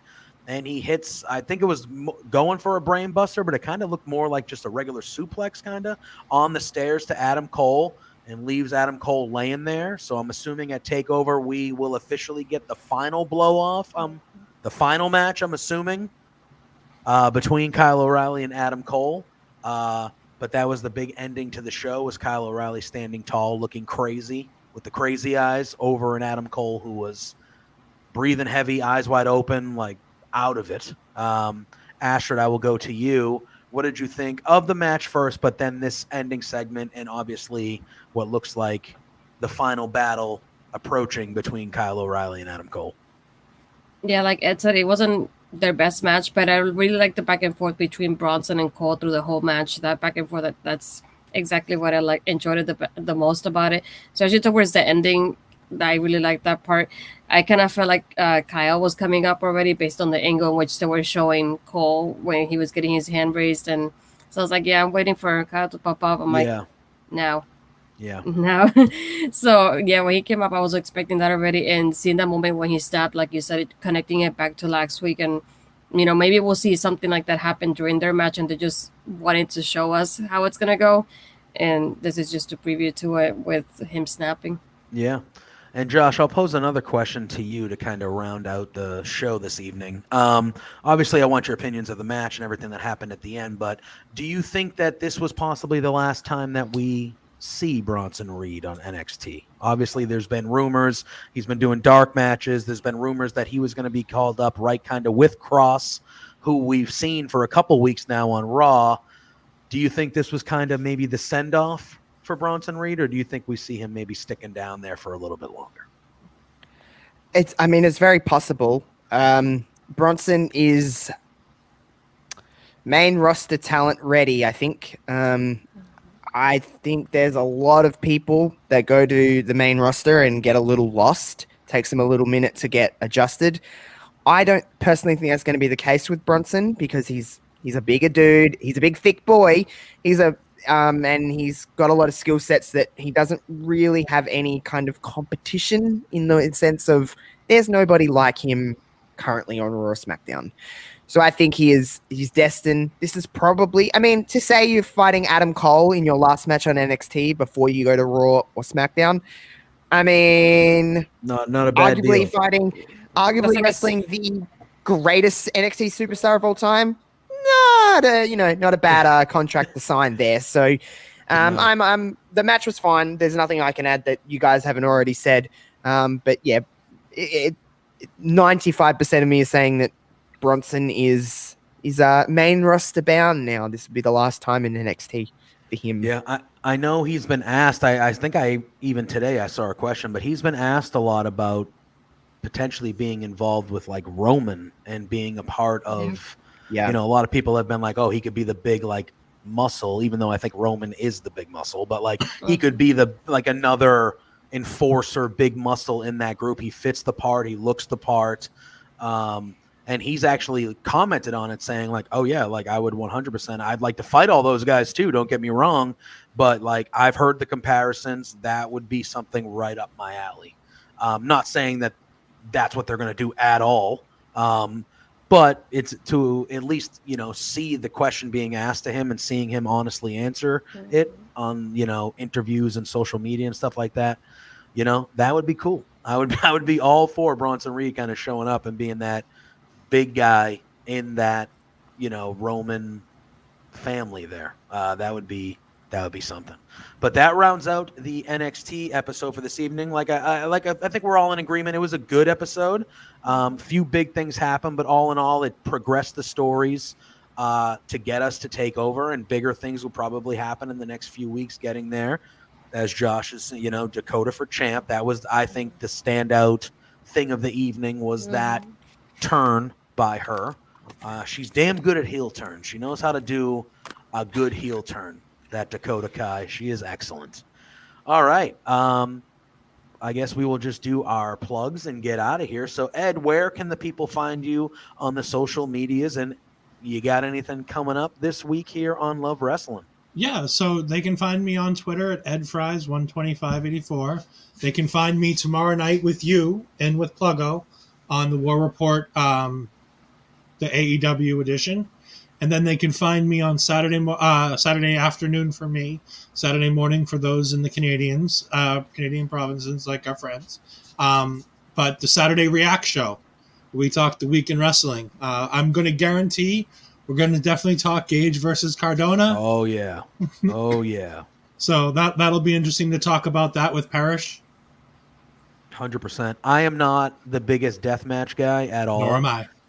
But I ordered it. I watched it. I felt like I had to. I love Matt Cardona. I love Zack Ryder. That was awesome. That was so good. That felt like and Sean Ross Sapp tweeted it today, but I responded to him. I was like, I was talking about this with my friends when I was watching it. That felt like how I felt watching ECW back at the height of ECW. Just the heat and the crowd and just everything involved with that. That was special. I thought that was a special moment that happened. And good for Matt Cardona. Good for Zack Ryder. He's proven in WWE that he could get himself over, and he's done it again outside of WWE. I don't think any of us are really shocked, but good for him. Astrid, where can the people find you on the socials, and you got anything coming up? I haven't planned out anything for this week yet that I know of, but obviously I'm welcome to anything in here on Love Wrestling so far, as you can see. Yeah. We had a lot of fun when blowing up the stream last week, so I really want to do something like that again. That was really fun. But yeah, I'm mostly on Twitter. My tagline's the same as my name, so I tweet a lot about wrestling when I'm not here. I didn't tweet about it because I wanted to save it for this, obviously. Yeah, of course. Yeah. All right. And last but not least, Josh, always releasing great things all the time. But what have you already released, which I know you said it in a tweet, I think it's the best one you've ever done, the one that you just came out with. Excellent, but they all are excellent. But what have you released this week? What do you have coming up? And where can people find you, my friend? What JPJ is referring to is, of course, the Legacy of China. I do agree. I think it's just personally, I think it's the best one that I've produced. If you like women's wrestling, if you want to, not be bored out of your brain learning about the history of certain female talents in professional wrestling, then I think these are good 10, 15-minute videos to watch. Wraps up their careers quite nicely, gives a bit of personal opinion. That's basically what the Legacy of is. The Legacy of is, you can find it on Love Wrestling's YouTube. They're fun. I like them. They release every single Monday. For the entire month of August, I'm going to be picking 5 different creators over 5 Mondays in August, and you're going to get the chance to see what they want to see, what different people want to see, and I'm going to just cover what other people want on the Legacy of. So that's basically what I'm doing. I just released a chat with the Queen of NE on Twitter. Yep. She's a wonderful friend of mine. We just shot the shit for an hour. I'm on Twitch 4 or 5 times a week if you want to come and hang out. I'm an absolute idiot on Twitch. I'm not very good at games, but I have a damn good time. Always good vibes. I'll be live at some point the rest of the week. I don't know. How much time have you got? I'm honestly always doing something. So yeah, find me on Twitter. My Twitter handle's been on the screen this whole entire time. I'm always tweeting about some ridiculous BS. Follow me on TikTok. I don't know what else you want from me. It's just Josh's TikTok is fantastic, by the way. For anybody who doesn't follow him, I woke up this morning and I'm like, Josh has a new TikTok. Yeah, I don't have any shame. I really don't. I love it, Josh. I love it. Don't ever change. Don't ever change. Very good. All right. I am JPJ. You can see my Twitter socials right there, Joseph_Poulin Jr. Like Ed said, we will be back here tomorrow night with my boy Pluggo, and we will be doing another edition of the War Report for AEW. And then Thursday night, special time this week at 8 p.m., me and Pluggo will be back for another episode. We made it to episode 12. Who'd have thought? Of Between Two Beards, and that will be the lead-in to Quizplex, which we do at the last Thursday of every month here on Love Wrestling. So a ton of good stuff. As Ed said, we're going to have shows all weekend. The Saturday reacts. We have the Sunday brunch on Sunday. We're always coming out with good stuff here at Love Wrestling. We got a great team, and we are producing great content from all angles. Before you go, I just want to put you over for a minute because I feel like not enough people talk about how great you actually are at this, JPJ. You are very good at what you do. You're a very good host. You are a very good person, but just in content world, you are very good at all of this kind of stuff. You do a lot of different stuff, and I just think you do a damn good job. So I think a well-deserved round of applause for you because you are very good at what you do. Thank you. I appreciate that. That means a lot coming from you, and thank you for the applause. Thank you. I'm not great at taking compliments, but I appreciate that a lot. Me either. Yeah, I know. It's always one of those things you're like, thank you for saying that, but now I feel weird. But thank you. No, I do appreciate, especially coming from you guys. This is fun for me. I think that's part of the reason why I think it feels so natural is because like I really like this is a blast. I just love doing it. I love meeting. I've met so many good people through wrestling and through this so far, like that I consider friends now. Like it's just awesome. It's been like kind of a reawakening of sorts, especially with wrestling and me. It's given me a new nest of people that share the love of the same thing that I have loved. Right. So, again, thank you for the compliments. I appreciate it. And thank the three of you. Josh, thank you for hopping in. Surprise guest this evening. Ed and Ashford, thank you again. 2 weeks in a row. We've been killing it here. You can see us here next Tuesday. We will be back. But check us out tomorrow, Thursday, all weekend. Love Wrestling CA. Follow us. Go to the website, Twitch, YouTube, Facebook. Follow us everywhere. We got a lot of good stuff. For myself and my friends here, thank you again for joining the War Report. Until next time, peace.